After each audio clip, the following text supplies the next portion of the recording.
हाँ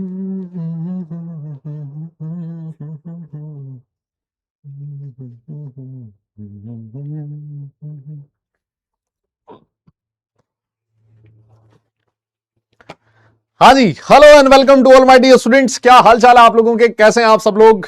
मुझे उम्मीद है आप सब लोग बहुत बढ़िया होंगे। एक बार फिर से मैं आप सब लोगों का वेलकम करता हूं अर्जुना जेई 2027 बैच में। हम लोग एक बहुत शानदार, बहुत आसान चैप्टर, लेकिन बहुत ही इंपॉर्टेंट चैप्टर, नाम है स्ट्रक्चर ऑफ एटम, ये पढ़ रहे हैं। और मुझे ऐसी उम्मीद है कि लास्ट क्लास आप लोगों ने रिवाइज जरूर करी होगी। A very good evening to all of you. नमस्कार आप सब लोगों को, क्या हाल चाल है सब लोगों के। अगर मेरा ऑडियो और वीडियो क्लियर है, एक बार फटाफट से आप मुझे थम्स अप करके बता सकते हैं। क्या हाल चाल है भाई लोगों, कैसे हो सब लोग। यस, गुड इवनिंग, नमस्कार नमस्कार नमस्कार। सब बढ़िया हो आप लोग। यस, हाँ जी, बताओ आवाज मेरी ठीक आ रही है। अबे रिफंड किस बात का, क्या हो गया भाई, क्या गलती होगी हमसे ऐसी। रिफंड, क्या गलती होगी भाई हमसे ऐसी। सब बढ़िया है। Very good very good. RCB जिता दिया भाई, आरसीबी को एकदम, है ना। हाँ, देखा, बड़े प्लेयर्स की ये निशानी होती है ना। बड़े प्लेयर्स की ये निशानी है, बंदा खेल गया लास्ट तक, नहीं, और ले गया भाई एक तरफा माहौल बना के, है ना। कभी गेम में नहीं आने दिया जीटी को, है ना। तो एक्सपीरियंस यही काम में आता है, बड़ा प्लेयर ऐसे ही काम में आता है। और मैं आपको कहूं, अगर विराट कोहली चला जाए,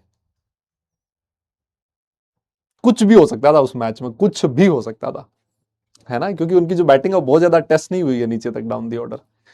यस, तो काफी सारी चीजें हैं सीखने वाली है इस मैच से, है ना। लेकिन मतलब वो बंदा ऐसा है भाई, उसको बहुत कॉन्फिडेंस है खुद के ऊपर, गजब गजब, है ना। आधे लोग तो कॉन्फिडेंस से हार जाते हैं उसके सामने, कि ये आ गया मतलब ये आउट नहीं होएगा, हाँ, ये मैच जिता के ले जाएगा। और जब ऐसा एटीट्यूड आपके ओपोनेंट में आ जाता है ना, फिर ऐसे मान लो कि आप उससे आगे निकल चुके हो। यस, हाँ, चलो जी। यस यस, जे एडवांस का, जे एडवांस का रिजल्ट आ गया। यस, और अच्छी रैंक हमने प्रोड्यूस करी है, और जो हाईएस्ट रैंक है पीडब्ल्यू से, खुशी की बात यह है कि वो मेरी बैच का लड़का है। लक्ष्य 1.0 लास्ट ईयर जो बैच था इनऑर्गेनिक केमिस्ट्री, उसको पढ़ाई हमने। और खुशी की बात यही है कि यार आपका पढ़ाया हुआ बच्चा अगर कहीं अच्छी जगह पे एक, है ना, मतलब अच्छी रैंक ले आए, तो यार उससे तो बड़ी खुशी क्या ही हो सकती है, नहीं क्या। हम्म, और यही चीज है भाई जिसके लिए टीचर ना मेहनत करता है, घिसता है, इतनी सारी चीजें आप लोगों को बोलता है, ये करना है, इस समय करना है, वो करना है ना। तो सबसे खुशी की बात यही होती है। यस, हम्म हम्म हम्म हम्म। आ, नहीं, मतलब जिसको बोलते हैं ना कमाई, है ना। हम लोग पता है, जैसे टीचर फ्रेटर्निटी में बात होती है ना, टीचर जब आपस में बैठते होंगे और बैठते हैं, तो यही बात होती है ऐसे, कि ना ये बच्चा, मेरा बच्चा, वो ना उस साल मैंने AIR 5 को पढ़ाया था, AIR 4 को पढ़ाया था, AIR 1 को पढ़ाया था, AIR 100 को पढ़ाया था, है ना। और मैं बताऊं, ये जो ऊपर वाले रैंक के बच्चे हैं सारे लोग ना, है ना, ये 100 150 200 रैंक तक के जो बच्चे होते हैं ना, ये सब एक जैसे हैं मैम, एक जैसे बच्चे हैं। बस किसी की किस्मत उस दिन अच्छी होती है तो एक आधा क्वेश्चन उसका सही हो जाता है, और उसकी रैंक जो है फिर वो बहुत ऊपर चली जाती है बाकी लोगों से, है ना। किसी का एक दो क्वेश्चन गलत हो लिए, या फिर वो नहीं अटेम्प्ट कर पाया, वो चीज उस समय उसके दिमाग में नहीं क्लिक करी, तो थोड़ा रैंक नीचे आ जाती है ना। तो मुझे नहीं लगता कि कोई AIR 1 और AIR 50 में कोई बहुत ज्यादा डिफरेंस रहा होगा, है ना, उनकी सोच में कुछ बहुत ज्यादा डिफरेंस रहा होगा, ठीक है ना। वो बहुत अच्छे बच्चे रहे होंगे, है ना, सब एक जैसे रहे होंगे, एक ही बैच में पढ़ रहे होंगे बच्चे। और हो सकता है कि जिसके आज AIR 20 आई हो, वो बैच में अच्छा कर रहा होगा AIR 1 वाले से भी, है ना। तो ये जो लोग हैं ये सब कुछ एक जैसे ही हैं, कोई उसमें बहुत ज्यादा दिक्कत नहीं है ना। और मुझे लगता है कि आप लोगों को इन्हीं सारी चीजों से इंस्पायर भी होना चाहिए। हम लोग हर साल ये भ्रम तोड़ते रहते हैं ना, हर साल ये भ्रम तोड़ते हैं कि ये यार, पहले लोग बोला करते थे कि ऑनलाइन से रिजल्ट नहीं देते हम लोग, और ये है वो है, एडवांस में रिजल्ट नहीं आता जी, ये नहीं होता, पुराना नहीं होता। लेकिन हर साल हम लोग अच्छा रिजल्ट प्रोड्यूस कर रहे हैं। अब लोगों को ये बोलने लगे हैं कि साहब AIR 1 नहीं आती हमसे, तो ठीक है, AIR 1 भी आएगी, रुको, है ना, वो भी होएगा। पहले लोग बोले थे एडवांस में ही रैंक नहीं दे रहे हम लोग, हमने वो दी, AIR 1 वाले भी, वो भी आएगा, थोड़ा वेट कीजिए, है ना, इतनी जल्दबाजी किस बात की है भाई, नहीं। लेकिन लेकिन मैं एक चीज बताऊं, जो मास सिलेक्शंस मैं बताऊं, वो जो AR1 वाला बच्चा होगा ना, जो लोग ऐसे मान लो कि बहुत गर्व महसूस करते होंगे इस चीज में कि हमने AR1 लाई या AR2 या AR3 का बच्चा हमारे पास है, आई कैन गारंटी यू, बच्चा अगर इस दुनिया के किसी भी कोचिंग इंस्टीट्यूट में पढ़ रहा होता ना, तो उसकी AR1 ही आती, 2 ही आती या 3 आती। तो घमंड इस बात का नहीं है कि उस बच्चे को हमने पढ़ाया, ठीक है, एक गर्व की मतलब फीलिंग जरूर होती है कि यार ये मेरा बच्चा और उसने AR1 टॉप किया। लेकिन वो बच्चा कहीं भी होता वो टॉप करता।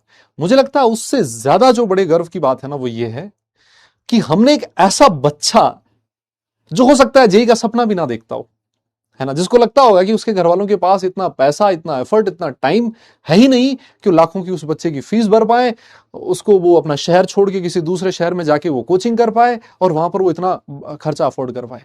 अगर हमने उस बच्चे के दिमाग के अंदर IIT जेई का कीड़ा डाला, अगर हमने उसकी सोच डेवलप करी कि वो सोच पा रहा है कि आज मैं IIT में कुछ अच्छा कर सकता हूं, और मैं आपको बताऊं, अगर वो बच्चा 1000 रैंक भी ला रहा है, 2000 रैंक भी ला रहा है और 3000 रैंक भी ला रहा है ना, तो मुझे लगता है कि मेरे लिए वो चीज ज्यादा इंपॉर्टेंट है, वो रैंक ज्यादा मायने रखती है। यस, ये मेरी सोच है, हो सकता है मैं गलत हूं इस सोच में, लेकिन मुझे लगता है वो सबसे बड़ा अचीवमेंट है, और मुझे लगता है ये काम हम लोगों ने किया है, ये काम फिजिक्स वाला ने किया है, और उसमें आप सब लोगों का हमें बहुत प्यार मिला, नहीं। तो वो जो 1 और 5 और 10 रैंक वाली चीजें होएगी, वो भी AR3 हमने कुछ टाइम पहले प्रोड्यूस करी थी, है ना, 1 भी आएगा, कोई दिक्कत नहीं है ना।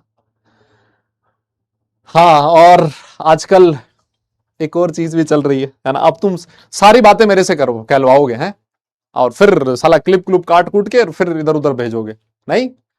हाँ, वो एक मोहतरमा ने बोला तो है कुछ कि यूट्यूब पे पढ़ाने वाले लोग और ये वो, उनको कुछ पढ़ाना नहीं आता है, नहीं, और 2 कौड़ी के ऐसा कुछ करके, है नहीं, ऐसा ऐसा कुछ बोला है। तो मतलब मुझे नहीं लगता है कि उसमें हमें कुछ जवाब भी देने की जरूरत है। वो बात ऐसी है कि जिसका जवाब देने लायक भी नहीं बनता, नहीं। आप ऐसे समझो कि एक क्लास के अंदर 180 बच्चे बैठे हो, समझ रहे हो, एक क्लास के अंदर ना 180 बच्चे बैठे हो, और एक बच्चा ऐसा है जिसके 180 में से उसकी जो रैंक है वो लास्ट ईयर 151 थी, 151, और इस साल उसकी 157 हो गई। 180 में से 157 रैंक वाला बच्चा अगर क्लास में बैठ के ये कहे कि जो टीचर है वो फालतू है ना, अब जो टीचर है वो 2 कौड़ी के हैं, इनको पढ़ाना नहीं आता, इनको कुछ नहीं आता, तो मुझे नहीं लगता है कि उसमें कुछ कहने की जरूरत है, नहीं। वो अब आप समझ रहे हो कि मैं 157 और 180 किसकी बात कर रहा हूं, यस, नहीं। तो मतलब 180 देश जहां प्रेस फ्रीडम की बात होती है, 180 में से हमारा जो देश है प्रेस फ्रीडम में 157 नंबर पे है ना, और वो लोग कह रहे हैं कि जो यूट्यूब के टीचर्स हैं उनको पढ़ाना नहीं आता, और वो 2 कौड़ी के लोग हैं, और आ, वो लोग बस पैसे कमाए, उन्होंने बच्चों को यूज किया है। तो हमने कहा भाई ठीक है, घर चलाने के लिए तो सबको करना ही पड़ता है, नहीं, हमें भी अपने बच्चों का पेट भरना है, अपने माँ बाप का पेट भरना है ना, तो मेहनत तो हर कोई करेगा, पैसा तो हर किसी को ही चाहिए। लेकिन यार हम बेचने के नाम पे क्या बेच रहे हैं बताइए, टीचर क्या बेच रहा है, एजुकेशन ही तो ना, कुछ अच्छी चीज ही तो बेच रहा है ना वो। ठीक है कि हो सकता है किसी ने किसी कोर्स के 5,000 लिए, किसी ने 7,000 ले लिए होंगे, लेकिन वहां पर उस कोर्स में कहीं ना कहीं एफर्ट तो उस बच्चे का रहा होगा ना। और भले ही टीचर ने कितने भी पैसे लिए होंगे, मुझे लगता है कि उस टीचर ने सबसे पहली जो चीज सोची होगी वो बच्चों के बारे में सोची होगी, कि मुझे इस बच्चे पहले से ले लिया हो भले ही, लेकिन उस बच्चे का जो फ्यूचर है उसके बारे में उसने जरूर सोचा होगा। लेकिन ये जो लोग जिनके नाम से तुम ये जो फालतू बकवास कर रहे हैं, इन्होंने तो साला ईमान बेच रखा है अपना, नहीं। मास्टरों ने ये तो नहीं बेचा ना कम से कम। यस, आज अगर पेपर लीक हो रहा है तो कम से कम ये जो टीचर्स है वो आवाज तो उठा रहे ना, ये कह तो रहे ना कि कैसे पेपर लीक हो गया भैया, नीट का इतना बड़ा पेपर लीक हो गया, अभी CUET का एग्जाम हुआ, इसके अंदर इतनी बड़ी गड़बड़ी हो गई, कैसे हो गया, कोई क्वेश्चन करने वाला तो होना चाहिए ना। और जो क्वेश्चन करे उसको बोल दो ये 2 कौड़ी का है और ये कुछ कर नहीं रहा। तो ये तो बकवास चीज हुई ना यार, नहीं। तो इनका कोई भरोसा नहीं है ना, ये लोग कुछ भी बकवास करते हैं भाई, है ना, इनके पास स्क्रिप्ट आती है, ये कुछ भी बकवास कर देते हैं, सामने इनके टेलीप्रॉम्प्टर चल रहा होता है, इनकी खुद की, इनको अगर मैं कह रहा हूं ये जो ये टीवी पे बैठ के बकवास करते हैं ना, इनको अगर यहाँ खड़ा करके 5 मिनट खुद से बोलने को दे दिया जाए ना, पसीना निकलेगा, पता नहीं लगेगा कहां कहां से आया है। सामने इनके स्क्रीन चल रही होती है, उस पे शब्द लिखे होते हैं, ये बस उन्हीं को बोलते रहते हैं। वो स्क्रिप्ट जो होगी वो किसी तीसरे बंदे ने लिखी होती है इनकी, है ना। कभी क्लास के अंदर खड़ा होके ऐसे 1000, 2000, 5000, लाख बच्चों को पढ़ाएंगे ना, तब पता लगेगा ऐसे पैर कांपते हैं खड़े होने से पहले, है ना। जिनको लोग बोलते हैं कि इनको कुछ नहीं समझ में आता, नहीं साला तुम 1 लाख 2 लाख रुपए के लिए, है ना, जिंदा को मृत घोषित कर देते हो, है ना। ये वही मीडिया वाले लोग हैं जिन्होंने धर्मेंद्र को 10 दिन पहले मार दिया था, नहीं।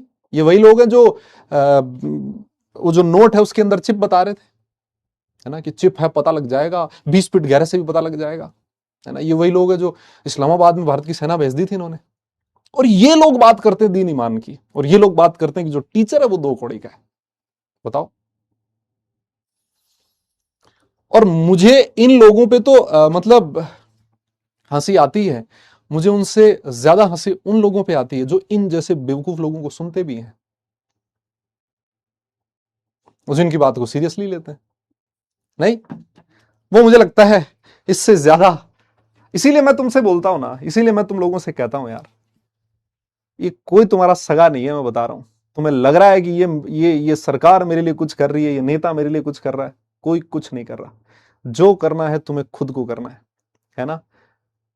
अपने लिए लड़ना सीखो, जो गलत है ठीक है, हाथ में लट लेके मैं नहीं कहता कि साला तुम भिड़ जाओ किसी से, लेकिन नहीं, जो गलत है उसको गलत बोलने का साहस होना चाहिए। और अगर आप पढ़े लिखे लोग हो के गलत को गलत नहीं बोल रहे तो तुम्हारे पढ़ाई लिखाई का कोई फायदा नहीं है ना। हाँ, फिर तुम ऐसे ही मेलोडी गिफ्ट करते घूमो, यस, हाँ, लोगों को उलझा के रखो ताकि वो लोग पेपर लीक के बारे में बात ना कर ले, रोजगार के बारे में बात ना कर ले, उनको ऐसी फालतू बकवास चीजों में उलझा के रखो, कुछ बोल ही ना पाए वो, अच्छा, है ना। आ जाओ, चलो ठीक है, बहुत सारी बातें कर ली हम लोगों ने। हमें क्या है सर, हमें तो स्ट्रक्चर ऑफ एटम पढ़ना है, नहीं, हमें तो स्ट्रक्चर ऑफ एटम पढ़ना है। और मैं बताऊं, अभी मैं न्यूज़पेपर पढ़ रहा था कल का ना, राजस्थान का, राजस्थान में मैं रहता हूं, यहाँ पर बहुत बड़ा हॉस्पिटल है राजस्थान के अंदर, एक गवर्नमेंट हॉस्पिटल। जो न्यूज़पेपर है यहाँ का, दैनिक भास्कर, उसमें एक न्यूज़ थी कि जो साइकेट्रिस्ट हैं उनके पास हर दिन 10 से 15 केसेस आ रहे हैं, और बच्चे वो हैं जो नीट में जिन बच्चों का पेपर लीक हुआ, और वो बच्चे मानसिक रूप से परेशान हैं, उनके जो पेरेंट्स हैं उनको डॉक्टर के पास लेके जा रहे हैं। भाई तुम सोचो किस लेवल का ट्रॉमा उन बच्चों ने सहन किया होगा। उन लोगों को ये लग रहा है, उन बच्चों को ये लग रहा है कि और अगर मेहनत करें, कल को पेपर फिर लीक हो गया, कल को पेपर कुछ और हो गया तो हमारा क्या है। उनका विश्वास उठ चुका है सिस्टम से, इस एनटीए से। कहने में बहुत आसान चीज लगती है, जिस दिन अपने पे बीतती है ना, है ना, अपना बच्चा जो इन सारी चीजों से सहन कर रहा होगा, सोचो उनके माँ बाप पे क्या बीतती होगी यार। नहीं, उस बच्चे पे क्या बीत रही है बेचारे पे, क्या उम्र है उसकी यार, 15, 16, 17, 18 साल, 18 साल, 19 साल, 17 साल के वो बच्चे हैं यार। किस किस मेंटल ट्रॉमा से वो लोग गुजरते हैं, है ना। आईआईटी जेईई का एग्जाम, नीट का एग्जाम सिर्फ एक बच्चा नहीं देता, जो सीरियसनेस के साथ पढ़ाई करता है उस बच्चे के साथ उसकी माँ भी देती है, उसके पापा भी देते हैं, उसके छोटे बड़े भाई बहन भी देते हैं, सबका उसमें कुछ ना कुछ रोल जरूर रहता है।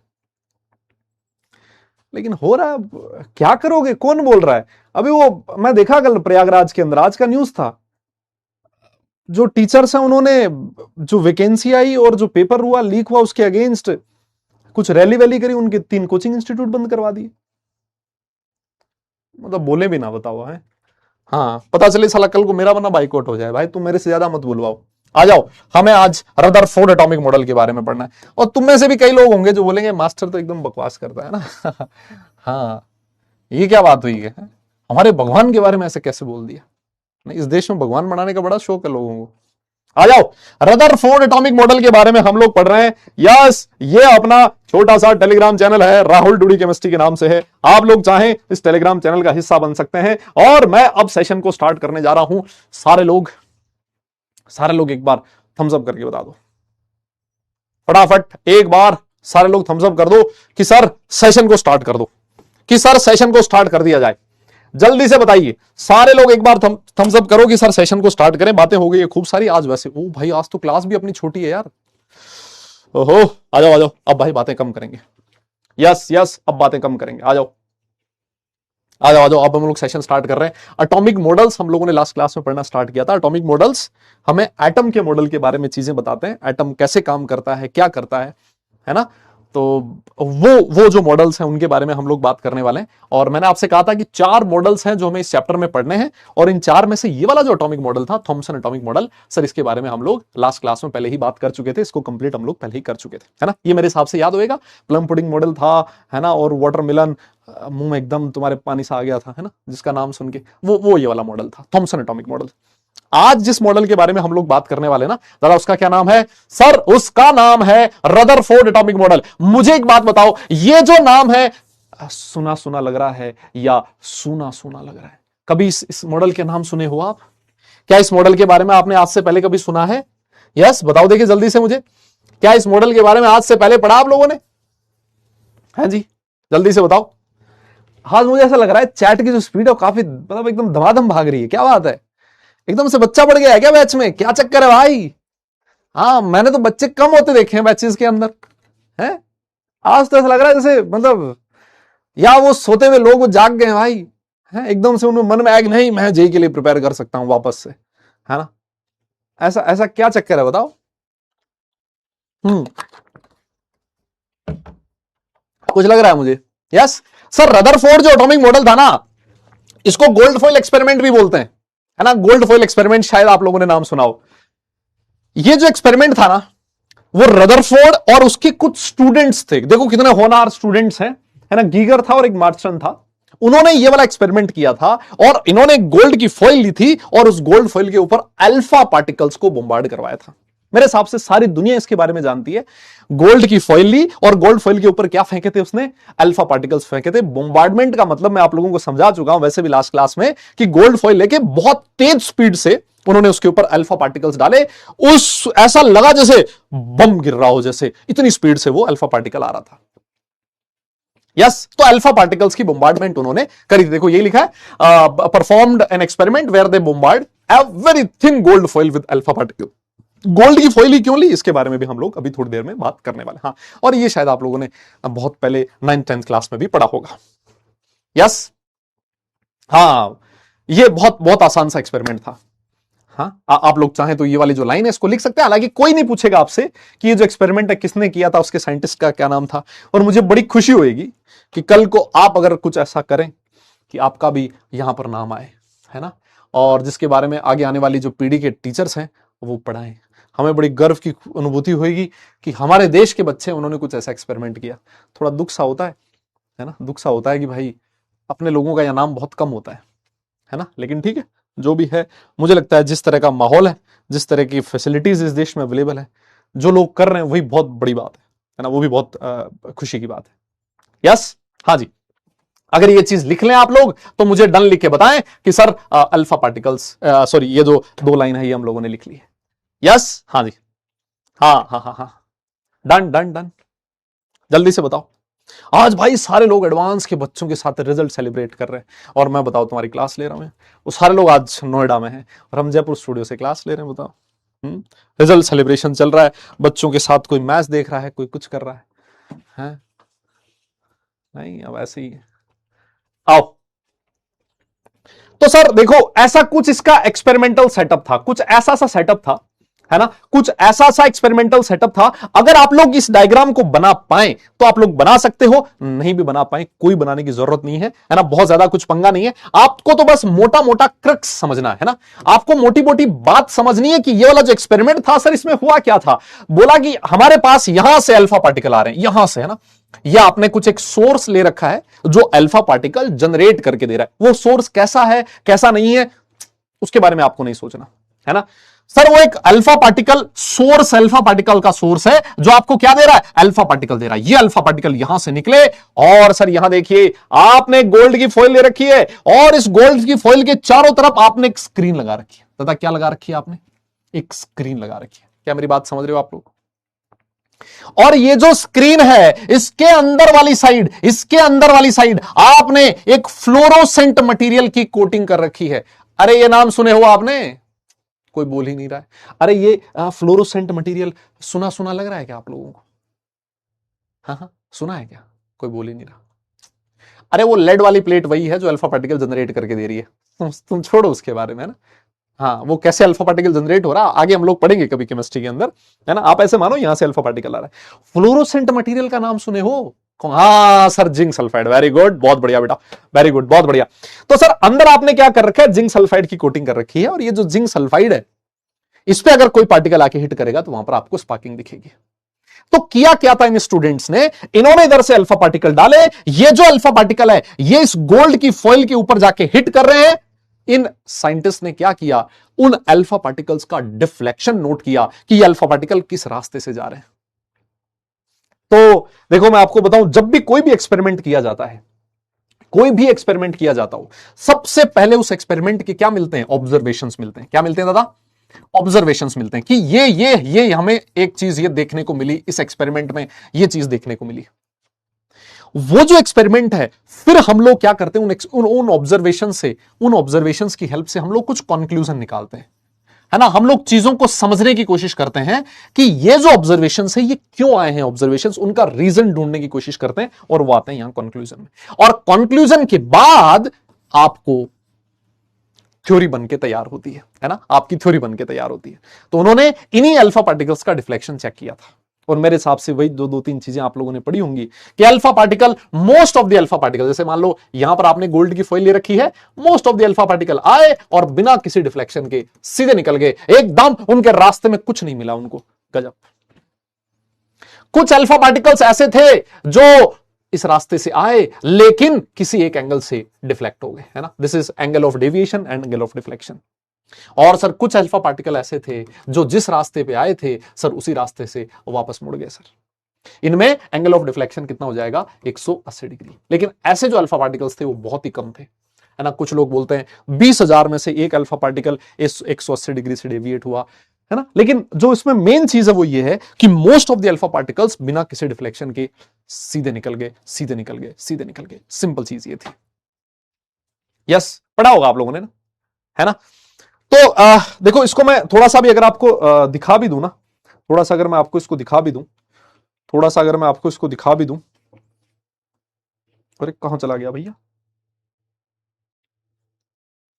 तेरी कहां चला गया, अरे यहां है ना, अरे ये तो गड़बड़ हो गई, कहां गया वो बंदा, बताओ। इतनी मेहनत से मैंने वो चीज ओपन करके रखी थी, कहां चली गई भाई, भाई अरे किधर है।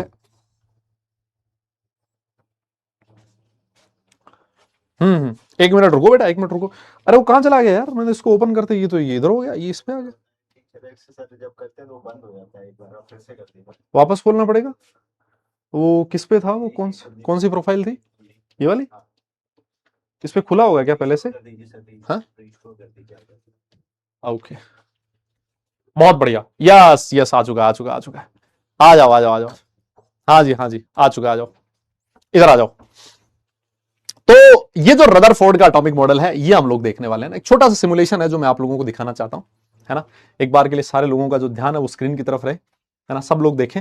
इससे सारी कहानी हमें मोटी मोटी समझ में आ जाएगी, है ना, मोटी मोटी कहानी हमें समझ में आने वाली है। देखिए जनाब, यहां पर आपने अल्फा पार्टिकल का सोर्स ले रखा है, ये वाली गोल्ड की फॉइल है ना, यहां पर गोल्ड की फॉइल है। और ये जो गोल्ड की फॉइल है इसमें क्या होता है सर, बहुत सारे गोल्ड के एटम होंगे सर, और क्या होगा गोल्ड की फॉइल में, यस नहीं क्या, यहां पर गोल्ड के बहुत सारे एटम्स हैं सर। और वो जो गोल्ड के एटम्स हैं उनको यहां बना रखा है, देखो एक एटम ये रहा, एक एटम ये रहा, एक एटम ये रहा, एक ये बना हुआ, एक ये बना हुआ। अब हम लोग कुछ चीज देखने वाले हैं, यस हम लोग एक चीज देखने वाले हैं। बेटा ये सेंड नहीं होएगा आप लोगों को ना, ये सेंड नहीं होएगा, ये अपनी ऐप नहीं है, ये कुछ दूसरी ऐप है जिसको हम लोग यूज कर रहे हैं, है ना। तो ये आपको सेंड नहीं कर पाऊंगा मैं, है ना, इसके लिए मैं आप लोगों से माफी चाहूंगा। लेकिन मैं समझाना चाहता हूं आप लोगों को, मैं यहां से अल्फा पार्टिकल जनरेट करूंगा और आप लोग देखिएगा अल्फा पार्टिकल जो है उसके साथ क्या होता है। यहां से मैंने अल्फा पार्टिकल जनरेट किए, ये देखिए, ये जो आपको पिंक कलर वाले दिख रहे हैं ना, ये जो पिंक कलर में आपको दिख रहे हैं ये अल्फा पार्टिकल्स हैं, है ना, जो यहां से आ रहे हैं, ये यहां से अल्फा पार्टिकल जनरेट हो रहे हैं।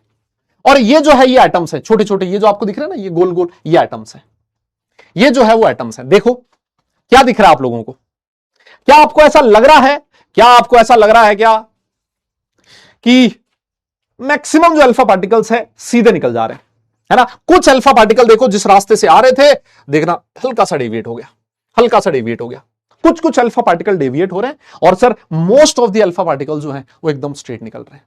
क्या दिख रहा है आप लोगों को दादा, बोलना पड़ेगा यार, कोई बोल ही नहीं रहा है। कोई बोल ही नहीं रहा है, मैं किसको पढ़ा रहा हूं यार? क्या दिख रहा है क्या आप लोगों को? क्या दिख रहा है क्या आप लोगों को? Most of the alpha particles बिना किसी डिफ्लेक्शन के सीधे निकल रहे हैं। कुछ अल्फा पार्टिकल्स ऐसे हैं जो हल्का सा डिफ्लेक्ट हो रहे हैं अपने रास्ते से, हल्का सा। और कभी कभी कोई एक पार्टिकल ऐसा आएगा जो जिस रास्ते पे जाएगा उसी रास्ते से वापस आ जाएगा। जो डायरेक्ट इसको टकराएगा ना, वो जिस रास्ते पे गया उस रास्ते पे वापस आएगा। लेकिन ऐसे अल्फा पार्टिकल बहुत ही कम मिलेंगे। आपको बहुत देर तक वेट करना पड़ेगा कि कोई एक पार्टिकल आए और जिस रास्ते पे आए उसी रास्ते पे वापस चला जाए। ऐसे वाले अल्फा पार्टिकल्स बहुत ही कम होंगे। और डेटा भी देता है कि लगभग 18,000 से 20,000 अल्फा पार्टिकल्स में से एक अल्फा पार्टिकल ऐसा था जो 180 डिग्री एंगल पे डेविएट हुआ था। लेकिन वो बहुत कम होते हैं ऐसे पार्टिकल्स। मैं आपको ये समझाना चाह रहा हूं। यस, है ना?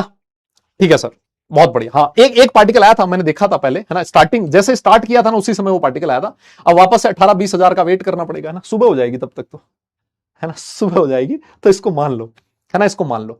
अब देखो ऐसा क्यों हो रहा है? ऐसा क्यों हो रहा है कि जो most of the alpha particles है वो बिना किसी उसके डिफ्लेक्शन के सीधे निकल गए? तुम मुझे बताओ क्यों हो रहा है ऐसा? अरे सर देखो ना, ये इतना बड़ा एटम है, इसमें कुछ है ही नहीं सर, बिल्कुल खाली है, बिल्कुल खाली है। तो अल्फा पार्टिकल यहां से आ रहा है, रास्ते में कोई नहीं मिल रहा उसको, बिल्कुल सीधा निकल जा रहा है। क्या दिक्कत है भाई?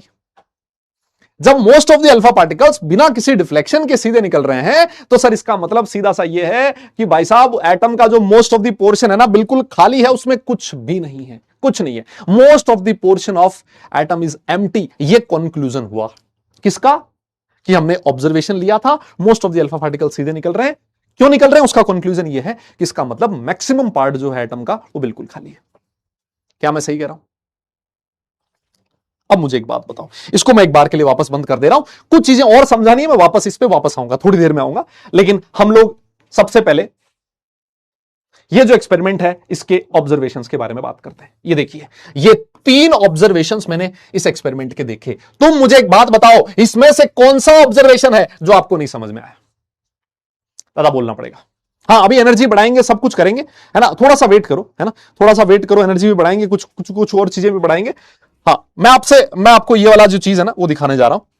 तुम तो मुझे ये बताओ, ये जो 3 कंक्लूजन ऑब्जर्वेशंस मैंने आप लोगों के सामने लिखे हैं, क्या इनमें से कोई ऐसी चीज है जो नहीं आई आपको? सर ये बहुत आसान है। सबसे पहला observation, most of the alpha particles pass through the gold foil without any deflection. ठीक है sir. Some of the alpha particles were deflected by the gold foil by very small angle. ठीक है सर। और very few of the alpha particle, 20,000 में से एक, were deflected by 180 degree angle. क्या इसमें कोई दिक्कत? ज्यादा बोलना पड़ेगा यार, है ना? अब देखो, ज्यादा बात नहीं करेंगे, अपनी क्लास वैसे ही छोटी है ना? और मैंने आज डीपीपी में रदरफोर्ड एटॉमिक मॉडल के क्वेश्चंस दे रखे हैं अच्छे खासे, है ना? तो मैं चाह रहा हूं कि वो सारे क्वेश्चंस क्लियर हो जाए। ठीक है, डन है? अच्छा, अब इस ऑब्जर्वेशन का कंक्लूजन हमने ये निकाला सबसे पहले कि भाई साहब अल्फा पार्टिकल डिफ्लेक्ट इसलिए नहीं हो रहे क्योंकि उनके रास्ते में कुछ नहीं मिल रहा। अब मुझे एक बात बताओ, जो आपका अल्फा पार्टिकल है, इस अल्फा पार्टिकल पे चार्ज कैसा होता है? जल्दी से बताइए। ये जो अल्फा पार्टिकल है इसके बारे में मैं आपको लास्ट क्लास में पढ़ा चुका हूं। सर ये एक ऐसा पार्टिकल है जिसके ऊपर +2 यूनिट चार्ज होता है। क्या आप लोगों को पता है ये चीज? दादा मैंने आपको ये चीज बताई थी कि एक अल्फा पार्टिकल ऐसा पार्टिकल है जिसपे +2 यूनिट चार्ज है और जिसका मास कितना है? जल्दी से बताइए। जिसका मास 4 यूनिट है। सर क्या ये चीज मैंने आपको बताई थी? हाँ, ना मत बोल देना वे भाई। हाँ, ये चीज मैंने आपको बताई थी। ठीक है सर। मतलब अल्फा पार्टिकल पे पॉजिटिव चार्ज है, हीलियम 2+ आयन को हम लोग अल्फा पार्टिकल बोलते हैं। इस अल्फा पार्टिकल का जो डेविएशन हो रहा है, जो डिफ्लेक्शन हो रहा है, वो किसकी वजह से हो रहा है? इसको कौन डिफ्लेक्ट कर रहा है? इसका डेविएशन किसकी वजह से हो रहा है? बोले सर देखो, दो चांसेस, दो मेथड हो सकते हैं, है ना? 2 रीजन हो सकते हैं। एक तो ऐसा हुआ, ये अल्फा पार्टिकल इधर से घूमता घूमता घूमता घूमता आ रहा था और इस अल्फा पार्टिकल के रास्ते में एक पॉजिटिव चार्ज आ गया। सोच के देखो सर, है ना? इस अल्फा पार्टिकल के रास्ते में एक पॉजिटिव चार्ज आ गया। सर इस पे भी पॉजिटिव चार्ज, इस पे भी पॉजिटिव चार्ज। ये जैसे जैसे जैसे जैसे एक दूसरे के नजदीक आएगा, इन दोनों में रिपल्शन बढ़ेगा और ये इसके पास जाने की बजाय यहीं से रास्ता दूसरे रास्ते पे चला जाएगा। ये एंगल ऑफ डिफ्लेक्शन हो गया। क्या मैं सही कह रहा हूं? सर इसका मतलब ये है कि ये जो अल्फा पार्टिकल है इसको कौन डिफ्लेक्ट कर सकता है? पॉजिटिव चार्ज डिफ्लेक्ट कर सकता है। सर बिल्कुल सही बात है। मतलब इसके रास्ते में पॉजिटिव चार्ज आया है। और ये जो पॉजिटिव चार्ज है सर, ये है बहुत कम थोड़ी सी जगह पे, है ना। अगर ये पॉजिटिव चार्ज बहुत बड़ी जगह पे होता है एटम के अंदर, तो फिर तो most of the alpha particles deflect होने चाहिए थे। अगर बहुत कम अल्फा पार्टिकल डिफ्लेक्ट हो रहे हैं, इसका मतलब सीधा सा ये है कि सर ये जो पॉजिटिव चार्ज है या फिर ये जो मास है, ये बहुत छोटी सी जगह पे प्रेजेंट है। और ये जो छोटी सी जगह है, इस छोटी सी जगह को क्या नाम दिया गया था? दिस छोटी सी जगह इज कॉल्ड एज न्यूक्लियस। तो ये जो रदरफोर्ड है ना भाई साहब, इन्होंने ही सबसे पहले किसके बारे में बताया? न्यूक्लियस के बारे में बताया। अब आपके दिमाग में क्वेश्चन और आएगा कि सर एक बात बताओ, ये जो पॉजिटिव चार्ज है इसको इलेक्ट्रॉन भी तो डिफ्लेक्ट कर सकता था। मान लो इलेक्ट्रॉन यहां बैठा है, अल्फा पार्टिकल इधर से जा रहा था, इलेक्ट्रॉन पे नेगेटिव चार्ज, अल्फा पार्टिकल पे पॉजिटिव चार्ज, इलेक्ट्रॉन उसको इधर आइयो, तेरे पे पॉजिटिव मेरे पे नेगेटिव, क्यों ना हम एक दूसरे को अट्रैक्ट कर ले। तो सर ये इलेक्ट्रॉन भी तो अट्रैक्ट कर सकता था। सर ये जो इलेक्ट्रॉन है इसका डेविएशन हम लोग क्यों नहीं कंसिडर कर रहे? सर इसका डिफ्लेक्शन इस इलेक्ट्रॉन नेगेटिव चार्ज की वजह से भी तो हो सकता था, हम उसको क्यों नहीं कंसिडर कर रहे? कोई बता सकता है मुझे? बताओ तुम। नहीं, तुम में से हो कोई बच्चा ऐसा जो ये बता दे कि सर क्या बात किसी बच्चे ने लिखी है, बहुत बड़ी बात, बहुत सही बात बोली आपने। किसी बच्चे ने बोला कि सर ये जो पॉजिटिव चार्ज है ये भारी है सर, अल्फा पार्टिकल बहुत बड़ा है, और सर ये जो इलेक्ट्रॉन है ये बहुत हल्का है सर, ये बहुत छोटा है, चिन्नू सा है, इसका मास 0.0005 एमयू है और इसका मास 4 एमयू है। इलेक्ट्रॉन की इतनी हिम्मत नहीं है कि इतने भारी भरकम चीज को अपनी तरफ अट्रैक्ट कर ले, क्योंकि इलेक्ट्रॉन बहुत हल्का है। कुछ भी बनो, हल्का इंसान मत बनो, है ना, क्योंकि उसकी तरफ कोई अट्रैक्ट नहीं होता। देखो मैं सच्चाई बता रहा हूं, अपनी बात में दम रखो, अपनी जरूरतें कम रखो, क्योंकि जब जरूरतें कम होगी तभी बात में दम होएगा। सिंघम वाला सुना तुम लोगों ने डायलॉग? मेरी बात में दम है क्योंकि मेरी जरूरतें कम है, ऐसा कुछ कहता ना। हाँ, तो चलो वो अलग बात है। लेकिन इलेक्ट्रॉन का जो डिफ्लेक्शन, इलेक्ट्रॉन की वजह से जो डिफ्लेक्शन है, वो हम लोग इसलिए नहीं कंसिडर करते क्योंकि इलेक्ट्रॉन बहुत छोटा पार्टिकल है, अल्फा पार्टिकल बहुत बड़ा है। सर ये इसको डिफ्लेक्ट नहीं कर पाएगा, सर ये इसको डिफ्लेक्ट नहीं कर पाएगा। क्या मेरी बात सही है क्या? यस, जल्दी बताओ। देखिए क्या मैं आप लोगों से सही कह रही, सही बात कह रहा हूं? यस, क्या मैं सही कह रहा हूं? तो इसका मतलब सीधा सीधा सा है सर, ये जो डेविएशन है, ये डेविएशन का रीजन है ये पॉजिटिव चार्ज, ये मास जो एटम के अंदर बहुत छोटी सी जगह पे प्रेजेंट है। और ये जो बहुत छोटी सी जगह है इसको हमने नाम दिया है न्यूक्लियस, है ना। इसको हमने क्या नाम दिया है? न्यूक्लियस नाम दिया है। क्या मैं सही कह रहा हूं? दादा बोलना पड़ेगा, क्या मैं सही कह रहा हूं? और सर ये जो एटम है ना, ये तो बहुत बड़ा है एक बार के लिए मान लो, लेकिन ये जो न्यूक्लियस है ना, ये बहुत छोटा है। तो ये न्यूक्लियस की जो रेडियस होगी वो बहुत छोटी होगी, एटम की जो रेडियस होगी वो बहुत बड़ी होगी। अभी मैं बताऊंगा दोनों की जो रेडियस है वो लगभग कितनी होती है ना। ये भी हम लोग बात करेंगे अभी थोड़ी देर में, ठीक है ना। कुछ लोग ऐसे भी बोलते हैं कि ये जो न्यूक्लियस का वॉल्यूम है ये नेग्लिजिबल है इस एटम के वॉल्यूम के कंपैरिजन में, एटम बहुत बड़ा है ना। ऐसे मान लो एक फुटबॉल का स्टेडियम है, उस स्टेडियम को एटम मान लो, तो जो फुटबॉल की जो वो फुटबॉल है, वो जो बॉल है वो आपका न्यूक्लियस है। तो उस इतने बड़े एटम के कंपैरिजन में ये जो इस न्यूक्लियस का वॉल्यूम है, इसको आप क्या कह सकते हो? नेग्लिजिबल कह सकते हो, है ना, बिल्कुल नेग्लिजिबल मान सकते हो। यस, तो यही चीज मैं आपके सामने अब लिखने जा रहा हूं कंक्लूजन्स में। और मैं आप लोगों से चाहता हूं कि मुझे बताइए इनमें से कौन सा कंक्लूजन ऐसा है जो आपको नहीं समझ में आया। तीनों कंक्लूजन पढ़िए। यस, हाँ जी, तीनों कंक्लूजन बेटा अच्छे से पढ़ो और मुझे बताओ कि इनमें से कौन सी चीज ऐसी है जो आपको नहीं समझ में आई। खटाखट से मैं उसको बता दूंगा और फिर मैं आगे चल पड़ूंगा। जल्दी से बताओ। देखिए, हाँ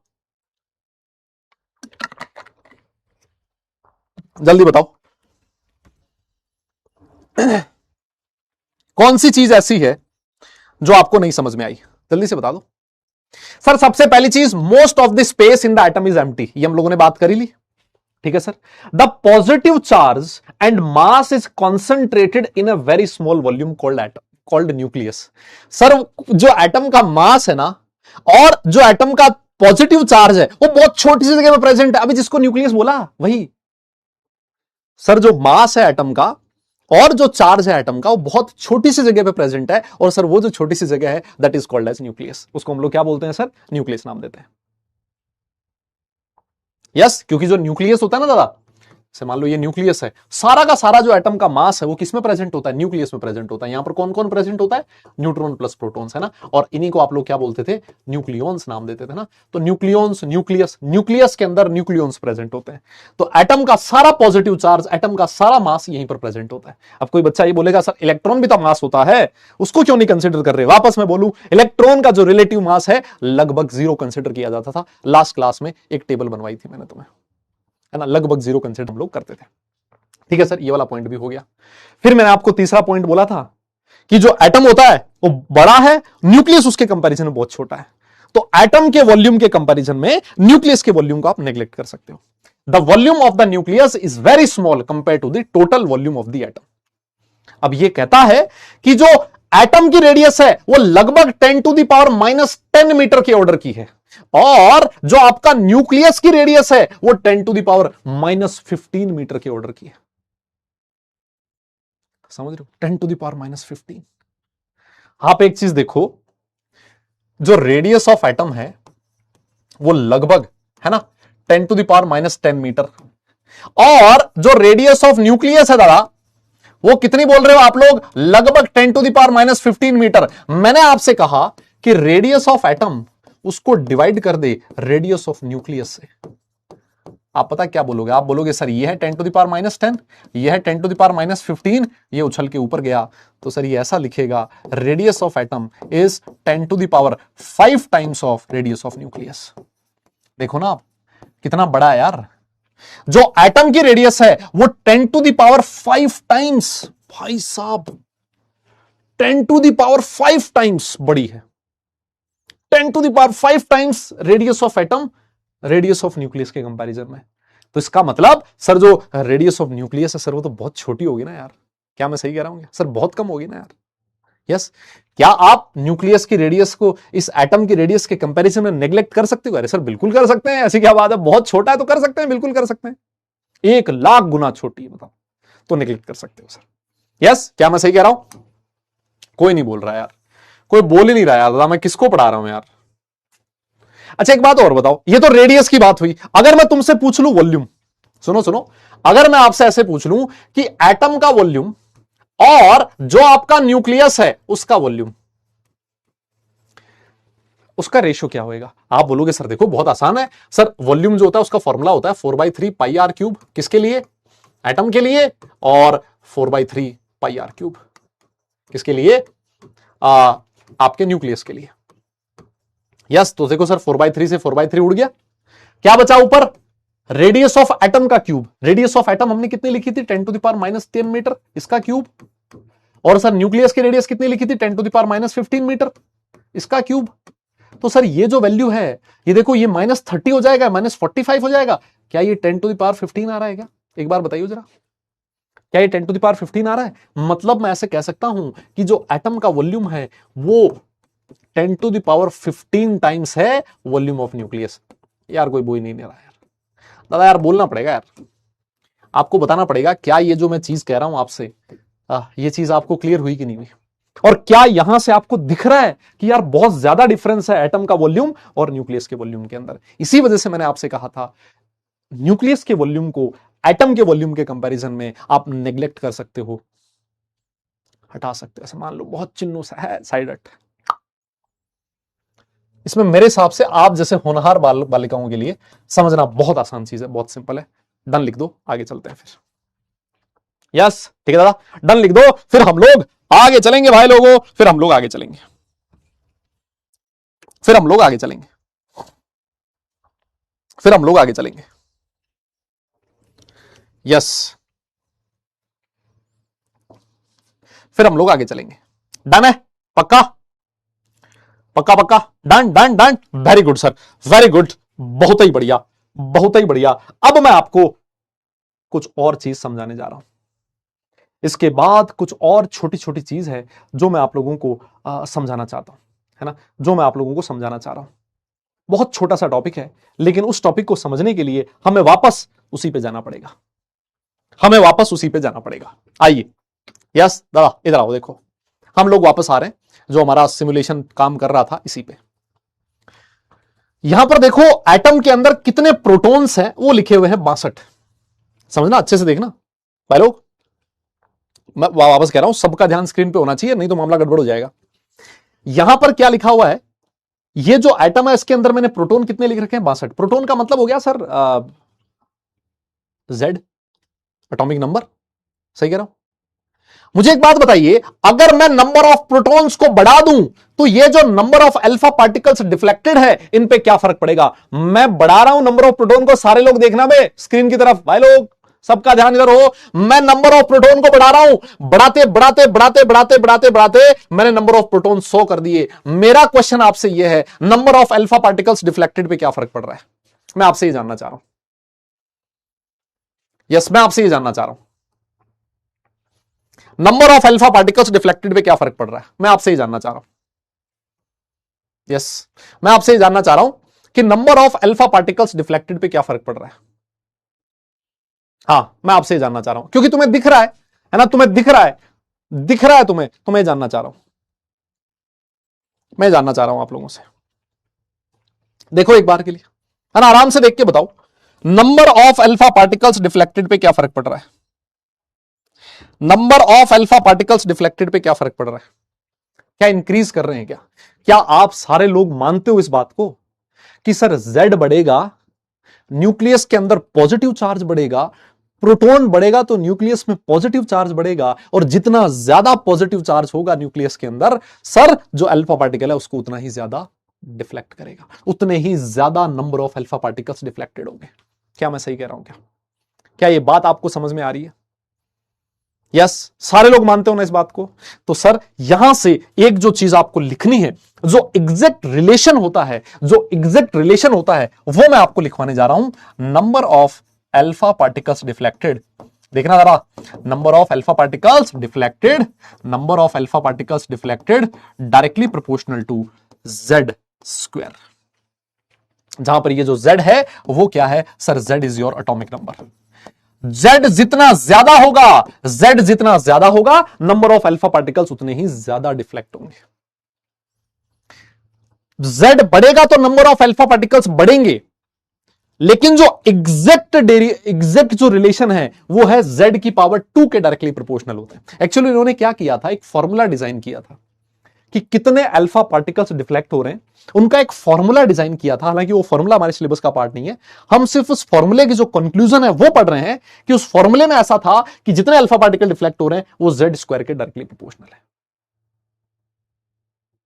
यस, Z बढ़ने से नंबर ऑफ अल्फा पार्टिकल्स बढ़ रहे हैं, लेकिन जो एग्जैक्ट रिलेशन था, ये बेटा एक्सपेरिमेंटल है, मतलब एक्सपेरिमेंटल, अब इसमें मैं कुछ नहीं कर पाऊंगा, है ना। ये होता क्या है, जब भी आप लोग लैब में एक्सपेरिमेंट करते हो, या तो आप कोई कैलकुलेशन कर लो, कैलकुलेशन से कुछ रिजल्ट निकाल दो, है ना। जैसे मान लो मैं एक फॉर्मूला निकालूं, number of alpha particle deflected is equal to कुछ something Z square divided by कुछ समथिंग ऐसा कुछ करके, और मैं बोल दूं number of alpha particle directly proportional है Z स्क्वायर के, तो एक रिलेशन से आया। और या फिर दूसरा तरीका है ऑब्जर्वेशंस, कि मैं Z बढ़ाया तो मैंने देखा डायरेक्टली Z की पावर 1 के डायरेक्टली प्रोपोर्शनल नहीं थे number of alpha particles deflected, Z की पावर 2 के डायरेक्टली प्रोपोर्शनल थे, है ना। तो आपको ये चीज जो है वो डायरेक्ट ध्यान में रखनी पड़ेगी कि सर इसका मतलब Z स्क्वायर के डायरेक्टली प्रोपोर्शनल है। यस, डन है ना। तो ये रिलेशन आपको ध्यान में रखना है। अच्छा, एक चीज मुझे और बताओ,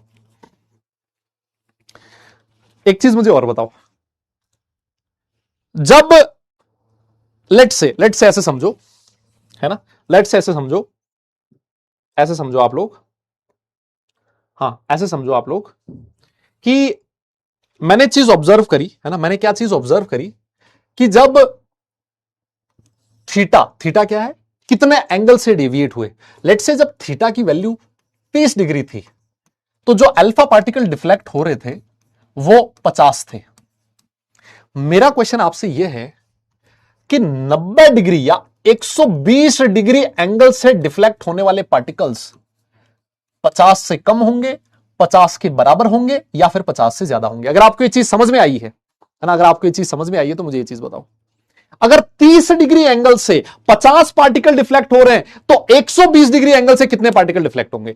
120 से इस 50 से कम, 50 से ज्यादा, या फिर 50 के बराबर? ये मैं आपसे जानना चाह रहा हूं, ये मैं आपसे जानना चाह रहा हूं, ये मैं आपसे जानना चाह रहा हूं, जल्दी से बताओ। देखिए, कम होंगे ज्यादा होंगे? वेरी गुड, मजा आ गया, तुम सब जानकार हो भाई। ये जो अल्फा पार्टिकल्स होंगे सर, ये 50 से कम होंगे। सोचो ना, 180 डिग्री एंगल से डेविएट होने वाले जो पार्टिकल्स थे वो 20,000 में से एक था। मतलब जैसे जैसे एंगल बढ़ता है, नंबर ऑफ अल्फा पार्टिकल्स वैसे वैसे वैसे वैसे कम होने लगते हैं। ऑब्वियस है कम होंगे सर, कम एंगल से डिफ्लेक्ट होने वाले पार्टिकल्स ज्यादा थे, ज्यादा एंगल से डिफ्लेक्ट होने वाले पार्टिकल्स कम थे।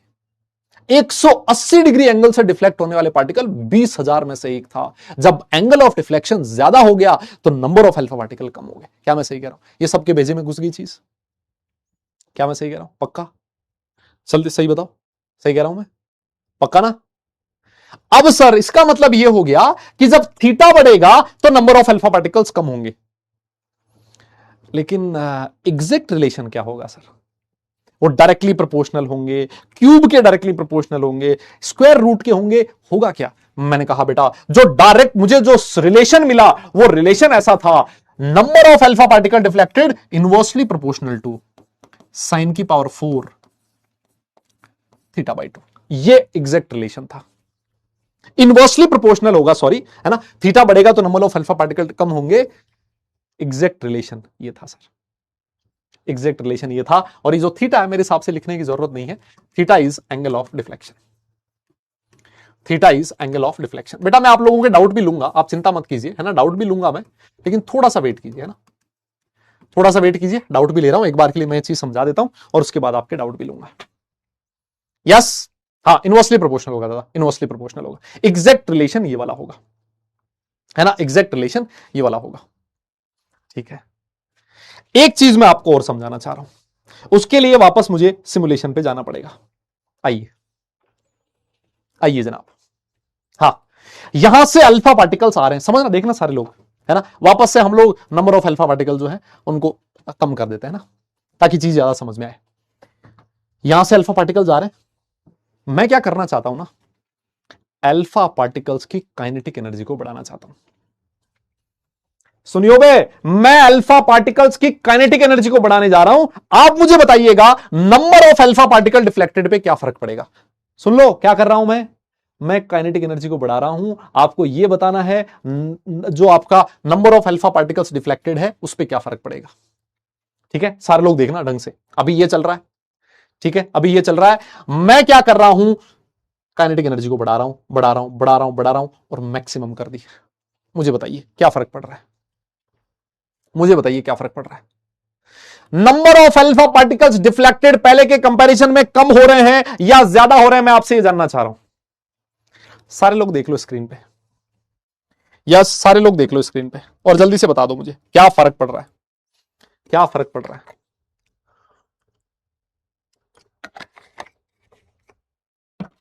नहीं सब लोग देखो, स्क्रीन पे देखो आराम से, फिर बताओ। हाँ जी, आराम से देखो फिर बताओ क्या फर्क पड़ रहा है।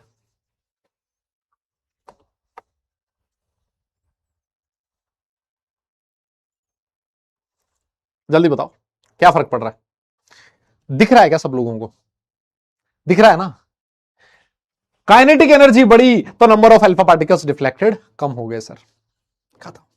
हाथ कंगन को आरसी क्या और पढ़े लिखे को फारसी क्या सर, सब कुछ हमें स्क्रीन पे दिख ही रहा है, तो इसमें कहने सुनने वाली कोई बात ही नहीं है सर। समझ में आ गया सर, आप आगे बढ़ो, इस पे ज्यादा टाइम वेस्ट करने की जरूरत नहीं है। मतलब काइनेटिक एनर्जी ज्यादा, number of alpha particles deflected come, inversely proportional होंगे। और मैं आपकी जानकारी के लिए बताऊं, जो एग्जैक्ट रिलेशन होता है वो होता है काइनेटिक एनर्जी की पावर 2 के इनवर्सली प्रोपोर्शनल होंगे। बस ये चीज है जो आप लोग अपने दिमाग में बिठा लें, खत्म है सर, फिर उसके बाद कुछ ज्यादा चीज बचती नहीं है। दैट्स ऑल, ये चीज है। बताइए कोई हो तो दिक्कत इसमें बताओ, है ना? सही कह रहा हूं क्या मैं? सही कह रहा हूं? हो गया सर, खत्म है मामला।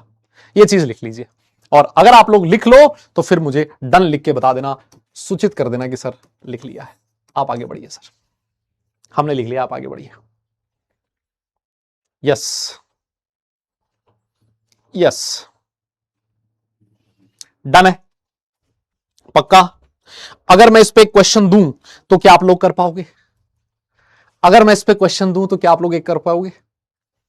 क्या आप लोग ये कर पाओगे? हाँ सर बिल्कुल करेंगे सर, ट्राई तो कर लेंगे, ऐसी क्या बात है ना, बिल्कुल ट्राई करेंगे सर। मुझे एक बात बताइए, लेट से क्वेश्चन ऐसे फ्रेम कर देता हूं मैं, है ना, मैं ऐसे ही क्वेश्चन फ्रेम कर रहा हूं, मैं ऐसे ही एक क्वेश्चन फ्रेम कर रहा हूं कि जब एटॉमिक नंबर 4 था तो जो number of alpha particles reflect हो रहे थे वो 20 थे।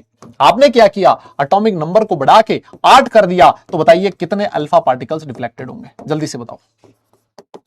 यस यस, जल्दी बोलो भाई, जल्दी से बताओ। इस तरह का क्वेश्चन, है ना, इस तरह का क्वेश्चन आपसे पूछा जा सकता है ना, इस तरह का क्वेश्चन आपसे पूछा जा सकता है कि जब एटॉमिक नंबर 4 था, है ना, तो अल्फा पार्टिकल 20 डिफ्लेक्ट हो रहे थे, 8 एटॉमिक नंबर पे कितने अल्फा पार्टिकल डिफ्लेक्ट होंगे? जल्दी से बता दीजिए, जल्दी से। तब तक मैं आप लोगों के कुछ कुछ डाउट देख लेता हूं। सर गोल्ड कहां गया, उसका तो Z इज इक्वल टू 56 होता है, तो बड़ा कैसे? नहीं, गोल्ड का तो 56 होता है, मान लिया, लेकिन जो एक्सपेरिमेंट होता है ना वो कुछ और भी अलग अलग कंडीशंस में किया जाता है कि अब अगर मैं Z बढ़ाऊं तो क्या फर्क पड़ेगा, काइनेटिक एनर्जी बढ़ाऊं तो क्या फर्क पड़ेगा, है ना। तो इनिशियली जो एक्सपेरिमेंट किया था रदरफोर्ड ने और उसके जो भाई लोग थे, जो स्टूडेंट थे, उन्होंने गोल्ड पे किया था, लेकिन फिर लोगों ने यार अलग अलग एक्सपेरिमेंट तो कर ही सकते हो ना, है ना, इफेक्ट तो देख ही सकते हो।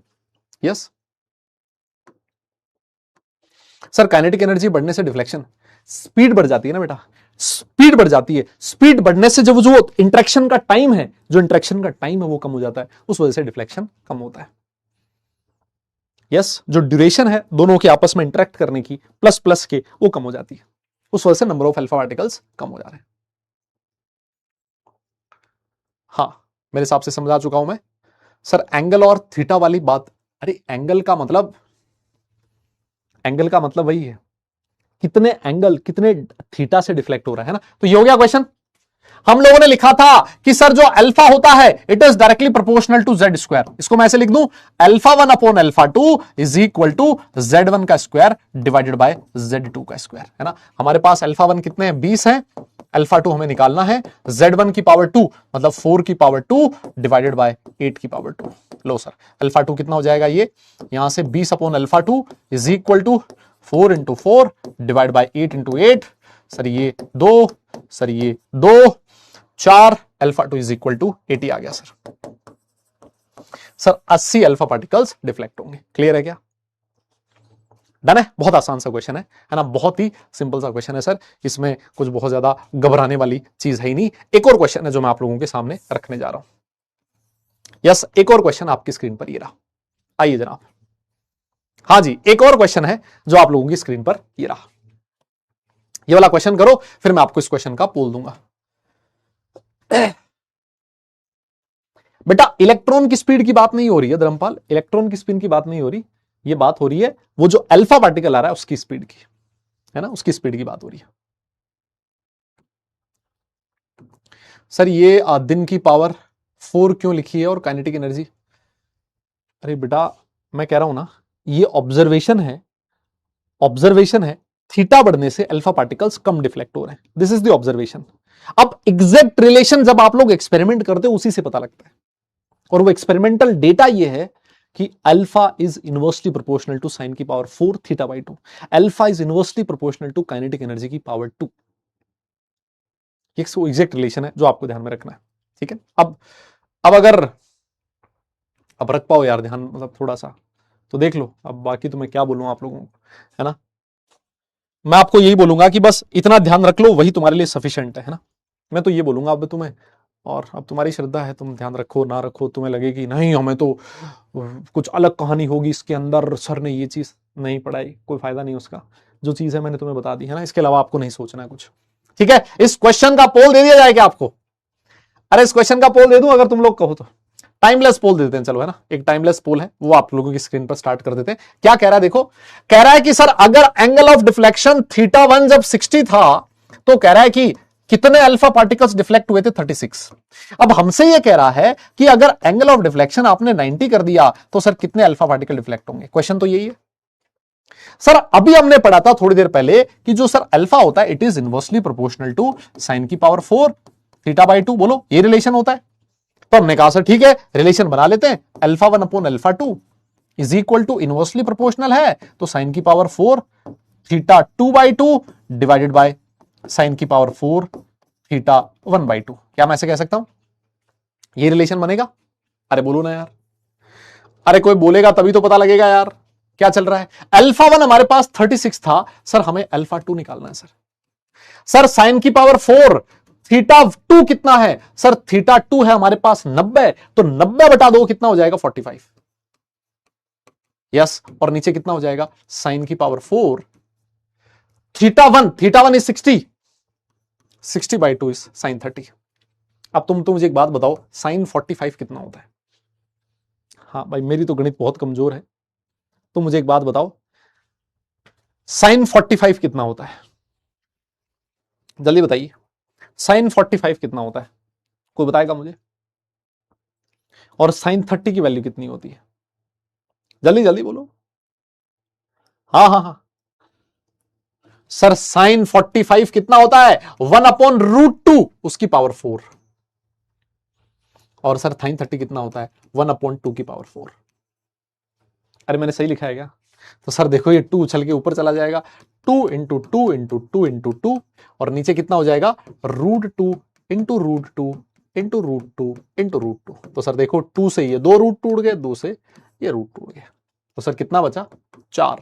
इसका मतलब अल्फा 2 इज इक्वल टू, ये ऐसा आ गया 36 upon alpha 2 is equal to 4, alpha 2 is equal to 9।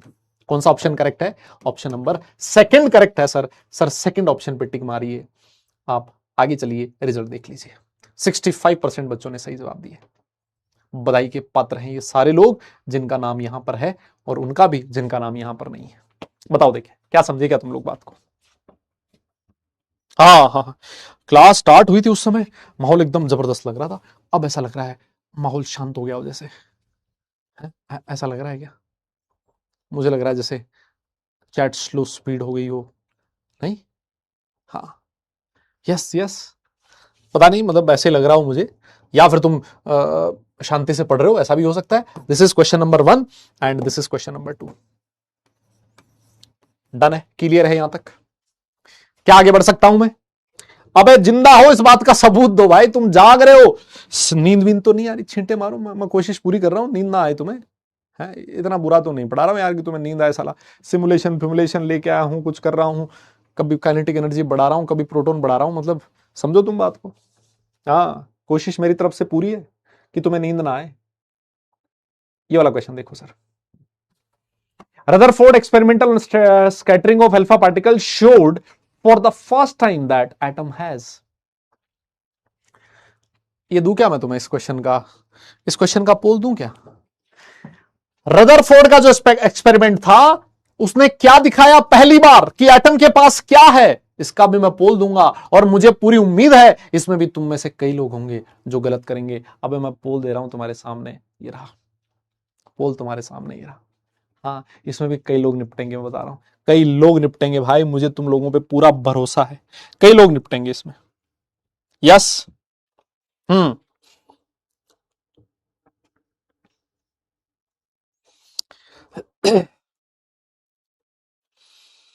Yes yes. हाँ, क्या दिखाया था? क्या दिखाया था सबसे पहले? मैंने क्या बोला था? एटम के पास क्या है, ऐसी चीज जो पहली बार बोली गई थी कि एटम के पास ये होता है, और एकदम से बवाल मच गया, अच्छा ये होता है। हाँ, लो सर, तुम कहो तो पोल को खत्म कर दो यार, मतलब ऐसे ही क्या बात कर रहे हो। लो जी सर, पोल हो चुका है अपने आप ही खत्म। सर सबसे पहले बोला गया था कि एटम के पास न्यूक्लियस होता है। 86% बच्चों ने बोला है न्यूक्लियस। अबे ये कौन है बे? प्रोटॉन। एटम के पास प्रोटॉन होता है, ये पहली बार बोला, रदरफोर्ड ने बोला ये पहले। अल्फा स्कैटरिंग एक्सपेरिमेंट से प्रोटॉन का रिलेशन नहीं है बेटा जी। अल्फा स्कैटरिंग एक्सपेरिमेंट में सबसे पहले न्यूक्लियस का पता लगा था, प्रोटॉन का पता बहुत पहले लग चुका था। अल्फा स्कैटरिंग एक्सपेरिमेंट से तो किसके बारे में पता लगा? न्यूक्लियस के बारे में पता लगा। बताओ यार, मैं कह रहा था ना तुम में से निपटेंगे कई लोग, देखो निपट लिए, 14% लोग निपट लिए हैं।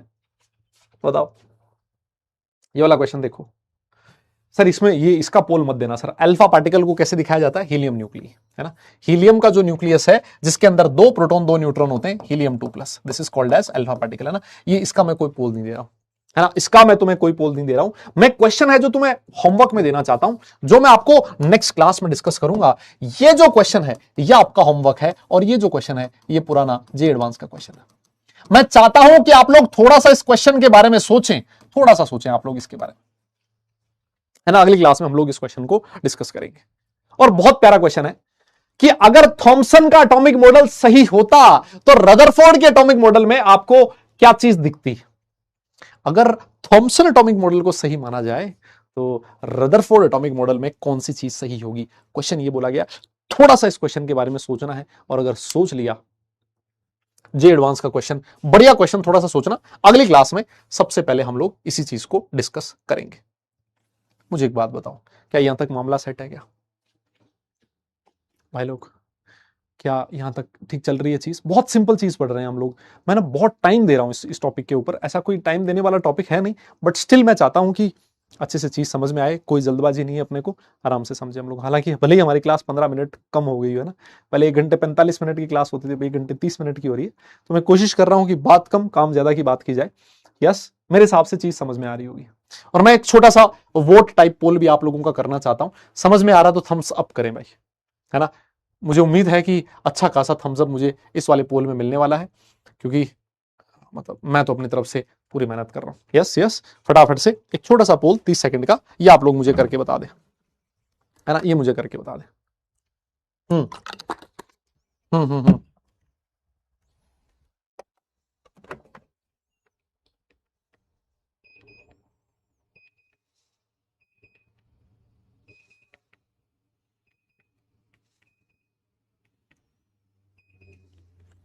हम्म, जल्दी से करके बताएं। यस, हो गया, होने वाला है, खत्म खत्म। लो मैं खत्म कर दे रहा हूं फिर, पोल ही नहीं है। अब यार देखो, जिसके पास नहीं है मेरी कोई गलती नहीं है उसमें। मैं पोल अपनी जेब में नहीं लेके बैठा हूं, है ना। मेरी कोई गलती नहीं है इसके अंदर, मैं बता रहा हूं तुम्हें। 95, ठीक है, ठीक है। 4.5% लोग तो पता नहीं इतने परसेंट तो लोग वो भी हैं जो ये कहते हैं कि मास्टर क्लास में टाइम खराब करता है, गालियां देता है। इतने परसेंट लोग तो वो भी हैं। तो कोई बात नहीं सर, चलेगा इतना तो। आओ सर, हम लोग आगे बढ़ जाते हैं। और एक छोटा सा रिजल्ट है जो मैं आप लोगों को बताने जा रहा हूं, है ना। एक छोटा सा रिजल्ट है जो मैं आप लोगों को बताने जा रहा हूं। और ये जो रिजल्ट है ना, ये किससे रिलेटेड है? रेडियस ऑफ न्यूक्लियस से रिलेटेड है ना। रेडियस ऑफ न्यूक्लियस से रिलेटेड है, छोटा सा रिजल्ट है ना। न्यूक्लियस की रेडियस को अगर मैं आर लिख देता हूं, है ना, तो ऐसा देखा गया, है ना, ऐसा देखा गया कि जो उस न्यूक्लियस की रेडियस थी ना दादा, वो किसके डायरेक्टली प्रोपोर्शनल थी? जो आपका मास नंबर होता है ना, मास नंबर होता है ना, उसकी पावर 1/3 क्यूब रूट। ये ए क्या है यहां? ए है सर, ए है number of neutron plus proton. अरे दादा, न्यूट्रॉन प्लस प्रोटॉन को क्या मैं न्यूक्लियॉन्स कह सकता हूं क्या? अरे बोलो तो सही, क्या मैं न्यूक्लियॉन्स कह सकता हूं क्या? हाँ सर, बिल्कुल कह सकते हो। तो it was observed, yes, it was observed that the atom का जो न्यूक्लियस है उसकी रेडियस उसके मास नंबर की 1/3 पावर के डायरेक्टली प्रोपोर्शनल था, है ना। और अगर आप लोग प्रोपोर्शनलिटी का साइन हटाओगे ना, तो क्या करते हो? कांस्टेंट यूज करते हैं सर। ये रहा सर कांस्टेंट, आर नॉट, एक कांस्टेंट आपने यूज किया। अब ये जो कांस्टेंट यूज किया है, ये सारी चीजें ना, मैं आपको बताऊं, इन सारी चीजों का हालांकि केमिस्ट्री से कोई रिलेशन नहीं है ना। ये सारी की सारी चीजें जो है ना, ये सब फिजिक्स की कहानी है। लेकिन अब कुछ लोग इनको केमिस्ट्री में पढ़ाते हैं, तो यार मुझे लगता है कि मुझे मजबूरी में पढ़ानी पड़ती है फिर, है ना। लेकिन पर्सनली मेरा ऐसा मानना, हालांकि मैं हर साल से ये पढ़ाता हूं, लेकिन मेरा पर्सनली ये मानना है कि ये सारी चीजें केमिस्ट्री की बजाय फिजिक्स में पढ़ाई जानी चाहिए, है ना। क्योंकि ये सब कुछ फिजिक्स का पोर्शन है। इसमें आगे आने वाली जो चीज आएगी, जिसमें मैं आपको सेंट्रीफ्यूगल फोर्स के बारे में बताऊंगा, मैं आपको electrostatic force of attraction, potential energy, इनके बारे में बताऊंगा, है ना। मुझे लगता है कि अगर इन चीजों को पहले फिजिक्स में पढ़ाया जाए तो फिर केमिस्ट्री में आसान हो जाता है चीजों को समझना, है ना। लेकिन ठीक है, अब है हमारे ये सब कुछ फिजिक्स में भी पढ़ोगे। जब आप लोग स्ट्रक्चर ऑफ एटम पढ़ोगे ना फिजिक्स में, ये सब कुछ पढ़ोगे वहां। हम जिस पे जितना मैंने 3 लेक्चर लगाए ना, 1 घंटे में करवा देंगे फिजिक्स वाले। ये पढ़ लिया, ये भी पढ़ लिया होगा, ये मैथ केमिस्ट्री में पढ़ लिया होगा, यहाँ 3 लेक्चर लगा दिए हमने। वो वहां एक घंटे में हो जाएगा, है ना। हाँ मतलब है, अब क्या करें, बहुत बहुत बुरा होता है हम केमिस्ट्री वालों के साथ, अब क्या किया जाए भाई। सर ये जो आर नॉट की वैल्यू है ना सर, ये आर नॉट की वैल्यू 1.1 इंटू 10⁻⁻13 सेंटीमीटर से लेके 1.44 इंटू 10⁻⁻13 सेंटीमीटर हो सकता है। इसकी एग्जैक्ट वैल्यू आपको क्वेश्चन में लिखी हुई मिलेगी, है ना, उसके आपको टेंशन लेने की जरूरत नहीं है। अगर ये सेंटीमीटर है तो दादा मैं इसको ऐसे लिख दूं क्या, 10⁻⁻15 मीटर लिख दूं तो किसी के पेट में दर्द थोड़ी है। यहां से लेके 1.44 इंटू 10⁻⁻15 मीटर, क्योंकि sir 1 centimetre is equal to 10⁻⁻2 metre, है ना। और ये देखो इसको मैं 1.1 फर्मी भी लिख सकता हूं, है ना, इंटू, अरे सर फर्मी बोल दो फेम्टा बोल दो एक ही बात है, 10⁻⁻15 मीटर होता था, अगर आपको थोड़ा बहुत याद हो तो। क्या ये याद है आपको? क्या आपकी याददाश्त इतनी तेज है? और अगर नहीं है तो भैया रात को सोने से पहले 6 बादाम भिगो, 2-3 किशमिश भी भिगो बढ़िया से, ज्यादा के शौकीन हो, शुगर ज्यादा चाहते हो 8-10 भिगो लो, भिगो के सुबह उठो और उठते ही बादाम और किशमिश खाओ। लोग कहते हैं ये दिमाग तेज होता है, याददाश्त बढ़ती है। याददाश्त बढ़े ना बढ़े, वजन जरूर बढ़ जाएगा तुम्हारा, है ना। ये चीज ध्यान रख लो, इसको लिख लो, और अगर लिख लो तो डन लिख के मुझे बता दो, हम लोग आगे चलेंगे दादा, है ना, हम लोग आगे चलेंगे। यस, हाँ कह रहा पैसे भेज दो। अबे नालायक आदमी, इस बात के पैसे मैं ही दूं तुझे, है बताओ।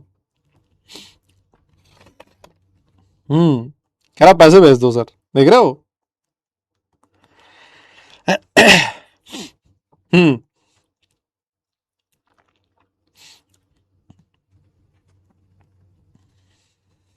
यस, हो गया, डन है, लिख लिया सब लोगों ने, बहुत ही बढ़िया। गरीब, गरीब हो तुम। देखो मतलब इस पे ना इस तरह का क्वेश्चन आएगा दादा, है ना, इस पे इस तरह का क्वेश्चन आएगा, जैसे मान लो ये आया ना क्वेश्चन, इस तरह का कोई क्वेश्चन आपसे पूछेगा, है ना, कहेगा कि आपको रेडियस बताना है न्यूक्लियस का, है ना, और आर नोट की वैल्यू आपको क्वेश्चन में गिवन होगी। ए का वैल्यू कितना है सर, ए का वैल्यू है 64, है ना, तो फॉर्मूला भी बताया था, R is equal to R naught A की पावर 1/3। सर आर नोट का वैल्यू कितना, 10⁻⁻13 सेंटीमीटर है, ए का वैल्यू 64 है, 64 की पावर 1/3, तो सर ये वैल्यू मेरे हिसाब से 4 आ जाएगी, है ना। तो ये हो जाएगा सर 4 इंटू 10⁻⁻13 सेंटीमीटर, है ना, और आप इसको 4 इंटू 10⁻⁻15 मीटर भी लिख सकते हो, और अगर आपकी श्रद्धा है तो 4 फर्मी भी लिख सकते हो, है ना, इट्स योर चॉइस, है ना। आप लोगों को क्या अच्छा लग रहा है वो आप लोग देख लो, बताओ सही कह रहा हूं क्या, डन है क्या, हम लोग आगे चल सकते हैं, जल्दी बताइए, क्या हम लोग आगे चल सकते हैं।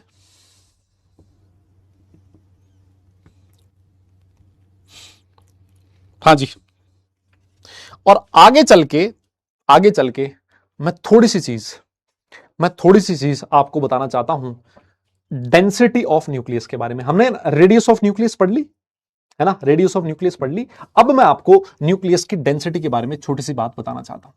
देखो मैं न्यूक्लियस की जो डेंसिटी है ना, इसके बारे में पूरे डेरिवेशन करवाऊंगा, है ना, मैं पूरा डेरिवेशन करवाऊंगा, लेकिन मैं आप लोगों से लास्ट में एक 2 लाइन लिखवाऊंगा, मैं बोलूंगा ये 2 लाइन आपको याद रखनी है, मैं डेरिवेशन पूरा करवाऊंगा।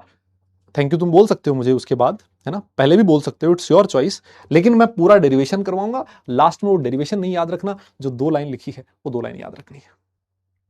यस, डन है, आओ सर करवाओ डेंसिटी, न्यूक्लियस की डेंसिटी की बात कर रहे हैं सर, हमने पढ़ा है सर डेंसिटी का जो फॉर्मूला होता है वो क्या होता है, जल्दी से बताओ। डेंसिटी का फॉर्मूला होता है sir mass divided by volume. Yes sir, ये हमने पढ़ा है सर, इसमें कोई दिक्कत नहीं है सर, न्यूक्लियस का मास डिवाइडेड बाय न्यूक्लियस का वॉल्यूम। तो मुझे एक बात बताओ दादा, तो मुझे एक बात बताओ, अगर मैं नंबर ऑफ न्यूक्लियॉन्स को, अगर मैं नंबर ऑफ न्यूक्लियॉन्स को ए लिख देता हूं, ए न्यूक्लियॉन्स है लेट से, है ना, मैं ए लिख देता हूं, तो मेरा क्वेश्चन आपसे ये है, मेरा ये क्वेश्चन है कि न्यूक्लियस का जो मास होगा वो कितना होगा, कोई मुझे बता सकता है क्या? अगर, हाँ, एएमयू के अंदर बताना आपको कितना एएमयू होगा न्यूक्लियस का मास। अगर उस एटम का जो न्यूक्लियस है उसके पास ए नंबर ऑफ न्यूक्लियॉन्स हो तो उस न्यूक्लियस के ऊपर कितना मास प्रेजेंट होगा। न्यूक्लियस का मास कितना होगा, कोई मुझे बता सकता है क्या? कितना एएमयू होगा, कितना एएमयू होगा, न्यूक्लियस का मास कितना एएमयू होगा? सारे लोग इस बात से इत्तेफाक रखते हो ना?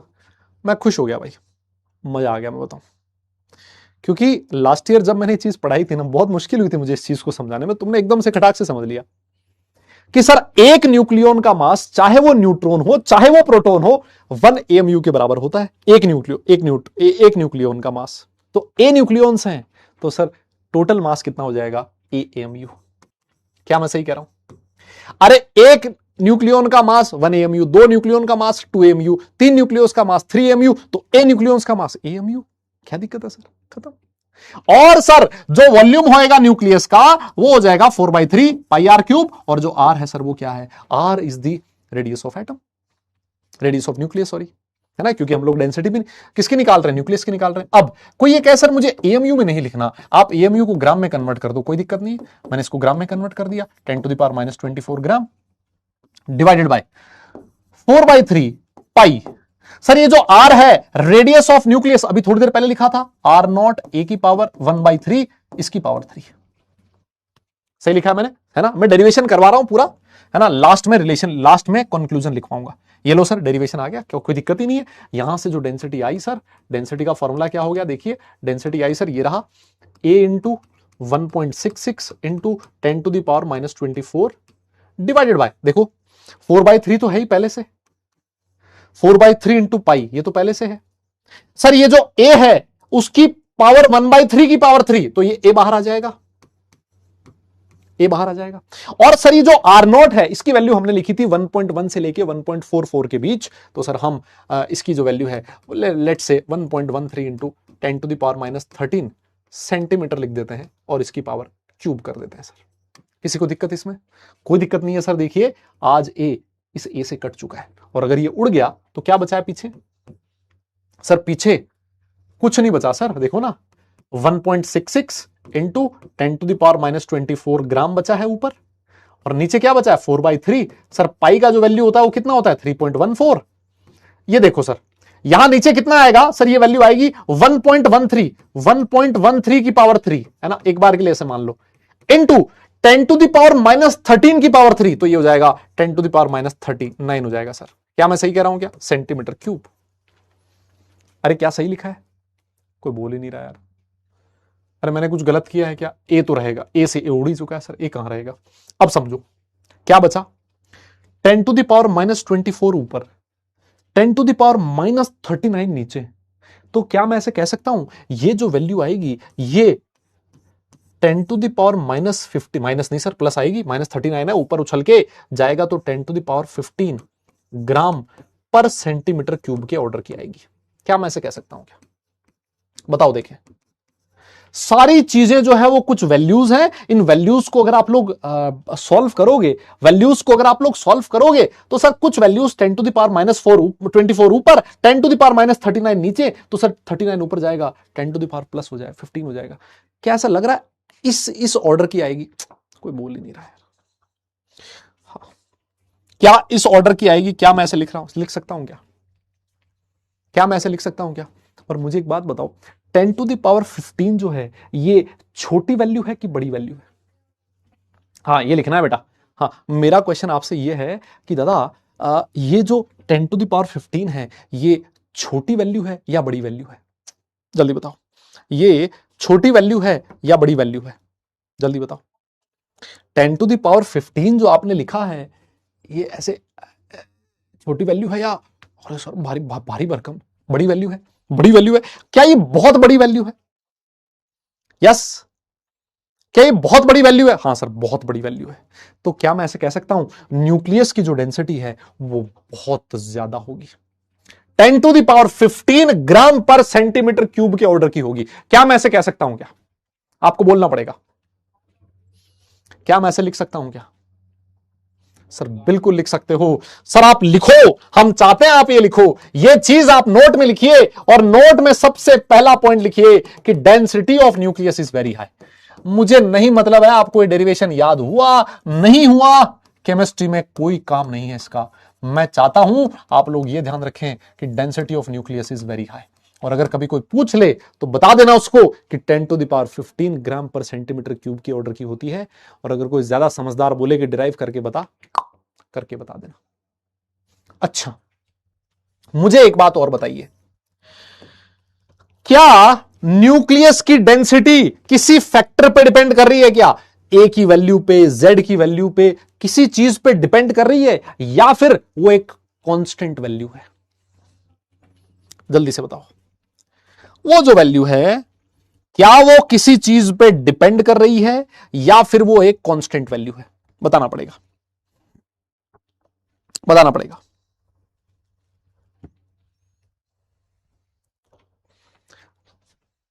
जल्दी बताना पड़ेगा। बेटा मैं डेंसिटी की बात कर रहा हूं, मैं डेंसिटी की बात कर रहा हूं। डेंसिटी जो है क्या वो कांस्टेंट वैल्यू है या किसी चीज पे डिपेंड कर रही है? अरे सर देखो, है ना, पहले जो डेंसिटी है वो ए पे डिपेंड कर रही थी, लेकिन ए तो यहां उड़ चुका है, इसका मतलब ए पे डिपेंड नहीं कर रही। यहां पर देखो सिर्फ और सिर्फ कुछ वैल्यूज हैं, कोई वेरिएबल चीज है ही नहीं सर, सिर्फ और सिर्फ कुछ वैल्यूज हैं। और जब वैल्यूज हैं तो इनका जब मल्टीप्लीकेशन करोगे, डिवाइड करोगे, तो एक वैल्यू आएगी ना भाई, वो फिक्स वैल्यू होगी, वो कांस्टेंट वैल्यू होगी। तो अगला जो पॉइंट मैं चाहता हूं आप लोग याद रखें, density of nucleus is constant. बस भाई लोग, ये चीज थी जो मुझे आप लोगों को बतानी थी। और ये 2 लाइन अगर मैं सीधी सीधी लिखवा देता, ऐसे ही लिखवा देता, तो तुम में से बहुत सारे लोग थे, पता नहीं क्या क्या लांछन मेरे ऊपर लगा देते, है ना। इस वजह से मैंने सोचा डेरिवेशन ही कर दिया जाए, यस, डिराइव करके ही तुम्हें समझा दिया जाए, क्योंकि विश्वास नहीं होता आजकल बच्चों को। अगर सिर्फ ये लिखवा दो तो कुछ बच्चों के दिमाग में शक होता है, मास्टर को आता जाता नहीं है कि चक्कर क्या है, पढ़ा नहीं पा रहा शायद, है ना, शायद दिक्कत है कुछ। तो मैंने कहा यार पूरा डिराइव करके बता दो। ये 2 चीज है जो मैं आप लोगों से चाहता हूं रखें दिमाग में, density of nucleus is very high and density of nucleus is constant. ये 2 चीज ज्यादा बोलना पड़ेगा यार, और डन लिख के बताना पड़ेगा कि सर माहौल सेट है, आप आगे चलिए, आप आगे चलिए। हाँ जी, हाँ, अब थैंक यू तुम बोल सकते हो, यस, अब तुम थैंक यू बोल सकते हो, तुम्हारी मर्जी है। अब तुम थैंक यू बोल सकते हो। हाँ जी।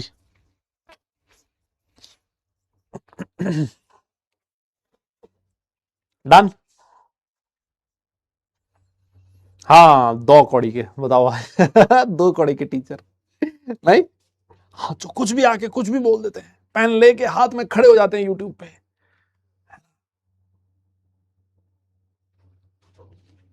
डन है, पक्का क्लियर हो गया ना भाई। देखो डेंसिटी का फॉर्मूला लिखा, mass of nucleus divide by volume of nucleus. अगर न्यूक्लियस के अंदर ए नंबर ऑफ न्यूक्लियॉन्स है, एक न्यूक्लियॉन का मास 1 AMU होता है, एक न्यूक्लियॉन का, तो ए न्यूक्लियॉन्स का मास AMU होगा, और वॉल्यूम जो होता है 4/3 पाई आर क्यूब होता है।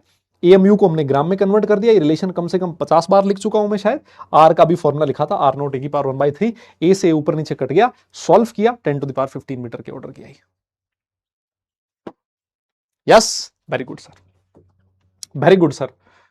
अब मैं आगे चलते हुए एक और छोटी सी चीज है जो मैं आपको और बताना चाह रहा हूं।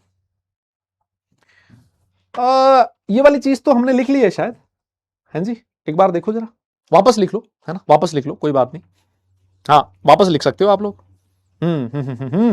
ये वापस लिख सकते हो अगर आप लोग चाहो तो, है ना, आपकी श्रद्धा है ना, आपकी मर्जी है, आपकी श्रद्धा है।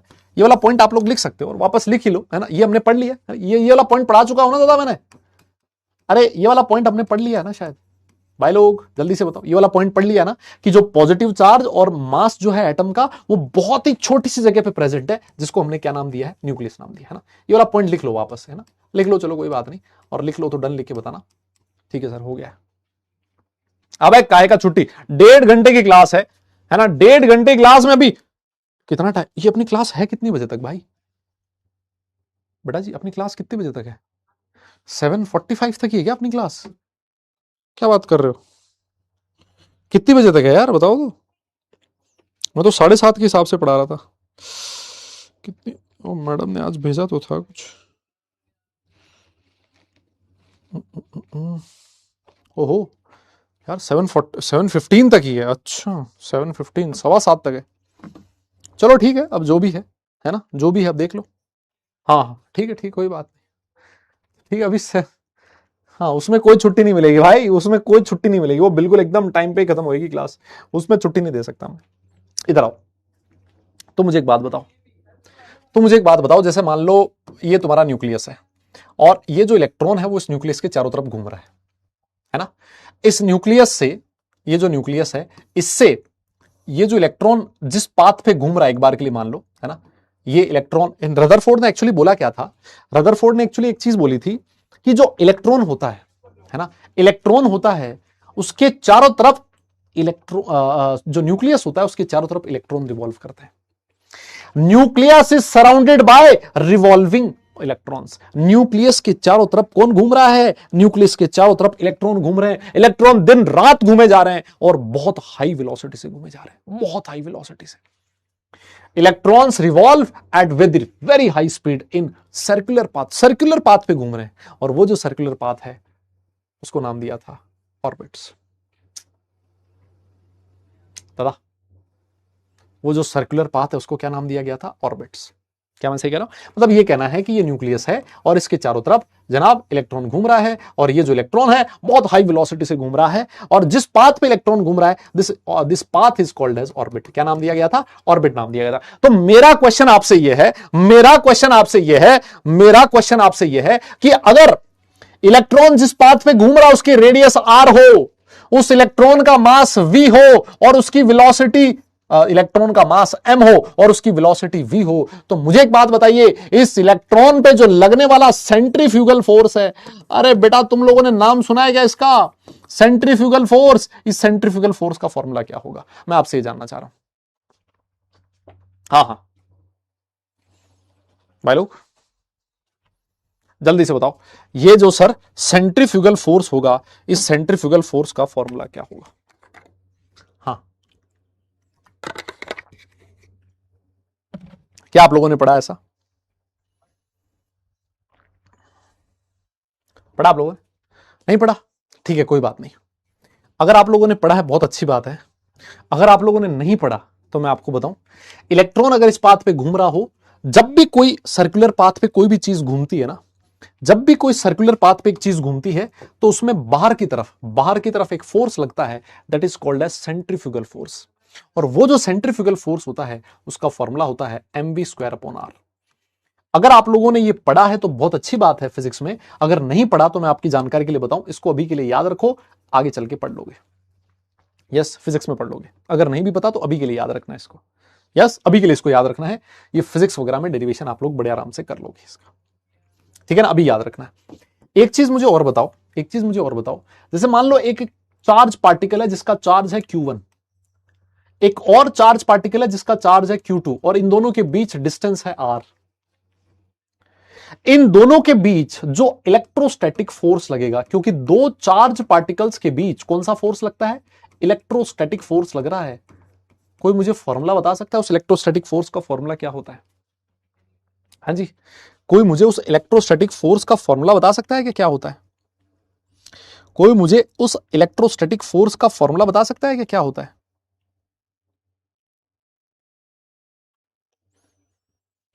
हाँ कोई बता सकता है? पढ़ा है क्या आप लोगों ने? पक्का?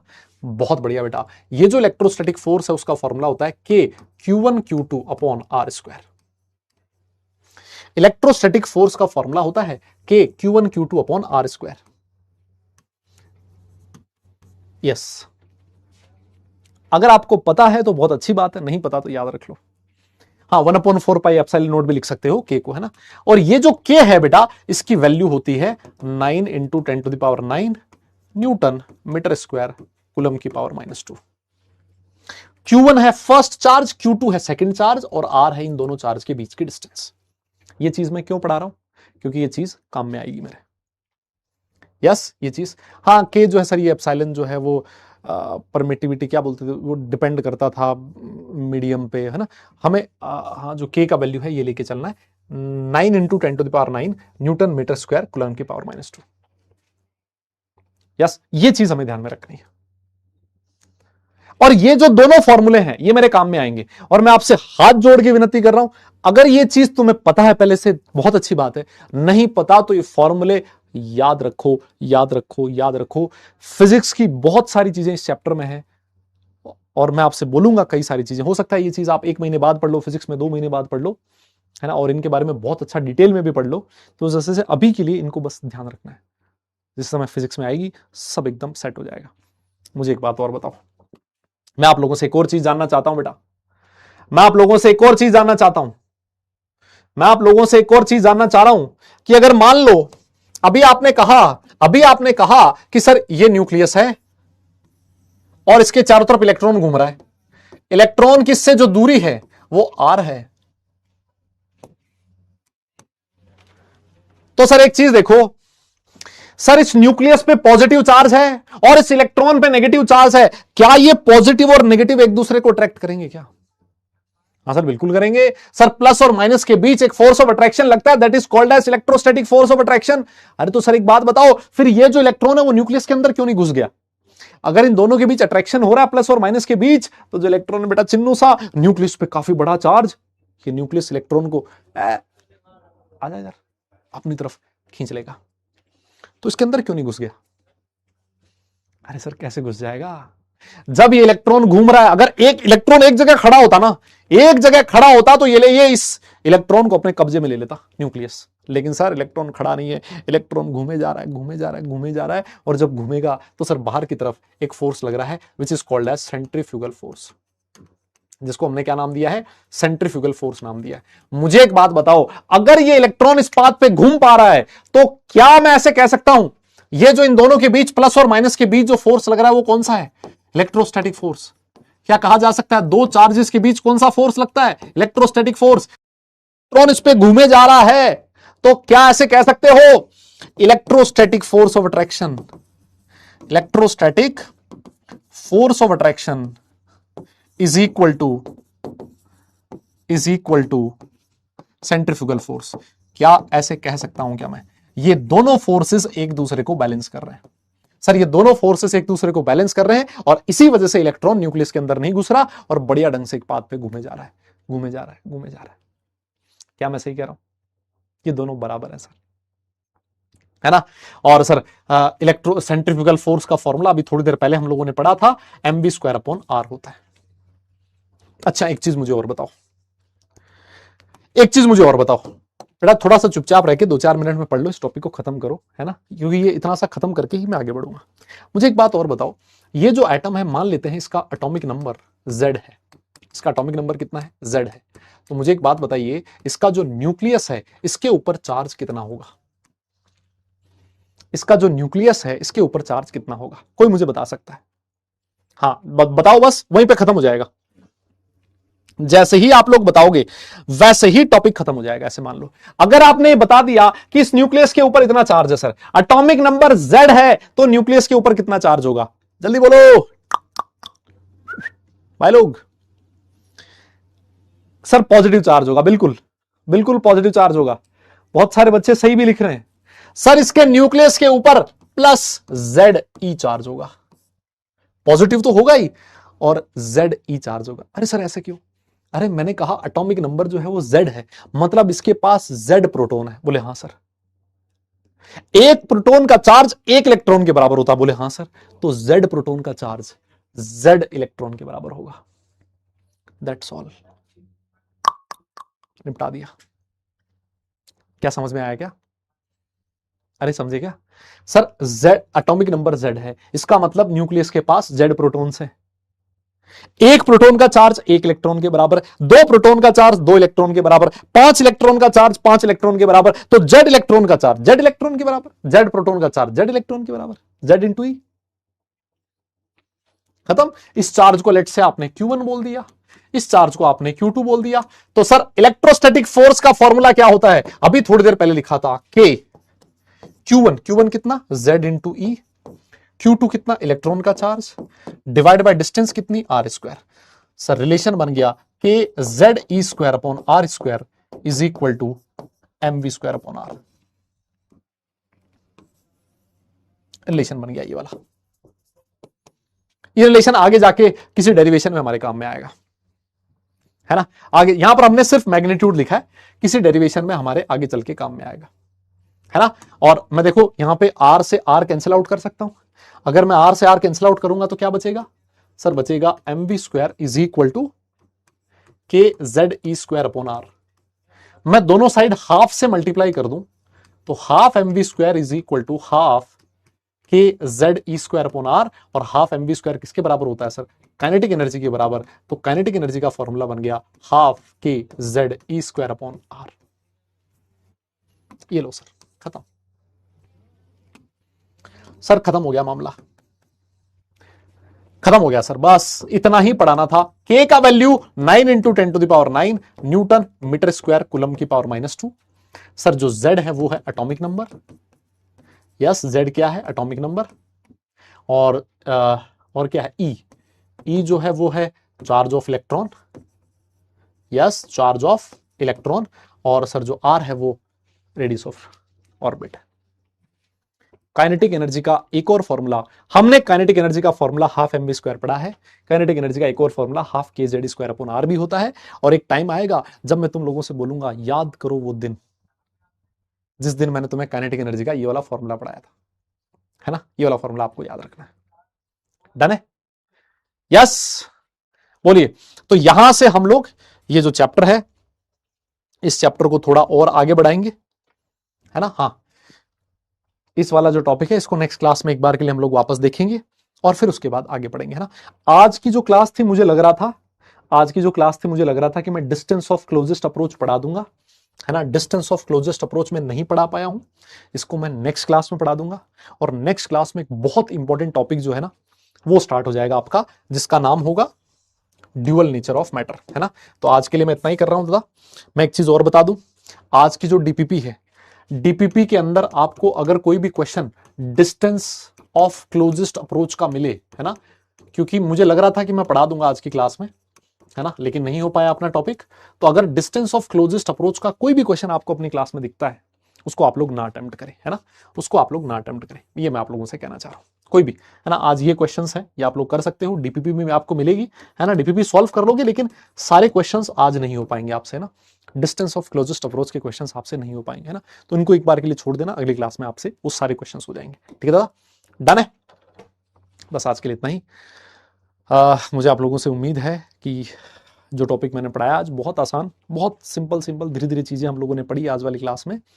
नेक्स्ट जो क्लास होएगी उसमें हम कुछ और सिमुलेशंस के बारे में पढ़ेंगे। नेक्स्ट क्लास और इंटरेस्टिंग होएगी, अच्छी खासी क्लास होने वाली है ना, और बहुत मजा आने वाला आपको नेक्स्ट क्लास के अंदर भी। तो सारे लोग उस क्लास में जरूर प्रेजेंट हो, मैं आप लोगों से ये चीज कहूंगा, क्योंकि नेक्स्ट जो क्लास है वो आपको इस चैप्टर में एक अलग सेगमेंट की तरफ लेके जाएगी, है ना। वहां पर ये जो चैप्टर है वो एक अलग रास्ता मतलब इख्तियार कर लेगा। अभी तक हम लोगों ने atomic model, electron, proton, neutron की डिस्कवरी वो पढ़ा है, अब चैप्टर एकदम से रास्ता चेंज कर लेगा, है ना। और वो अगर रास्ता जहां दूसरा बदले वहां पर अगर हम लोग क्लास में एब्सेंट रहें तो हमें दिक्कत आएगी, है ना। तो आप लोग जरूर उस क्लास को अटेंड करें और जितना आज पढ़ाया उसको जरूर रिवाइज करके, ठीक है। Dual nature of electromagnetic radiations के बारे में नेक्स्ट क्लास में हम लोग पढ़ने वाले हैं, ठीक है भाई लोग। तो चलिए बस आज के लिए इतना ही। थैंक यू सो मच, आप सब लोग आए क्लास में और क्लास का माहौल एकदम गजब बना दिया आपने, आप सब लोग तारीफ के काबिल हैं। नेक्स्ट क्लास में आप सब लोगों से वापस मुलाकात होगी। सारे लोग अपना ख्याल रखें, खुश रहें, हंसते मुस्कुराते रहें और पढ़ाई जरूर करते रहें, क्योंकि काम पढ़ने से चलेगा, सिर्फ मुस्कुराने से नहीं। नेक्स्ट क्लास तक के लिए टाटा।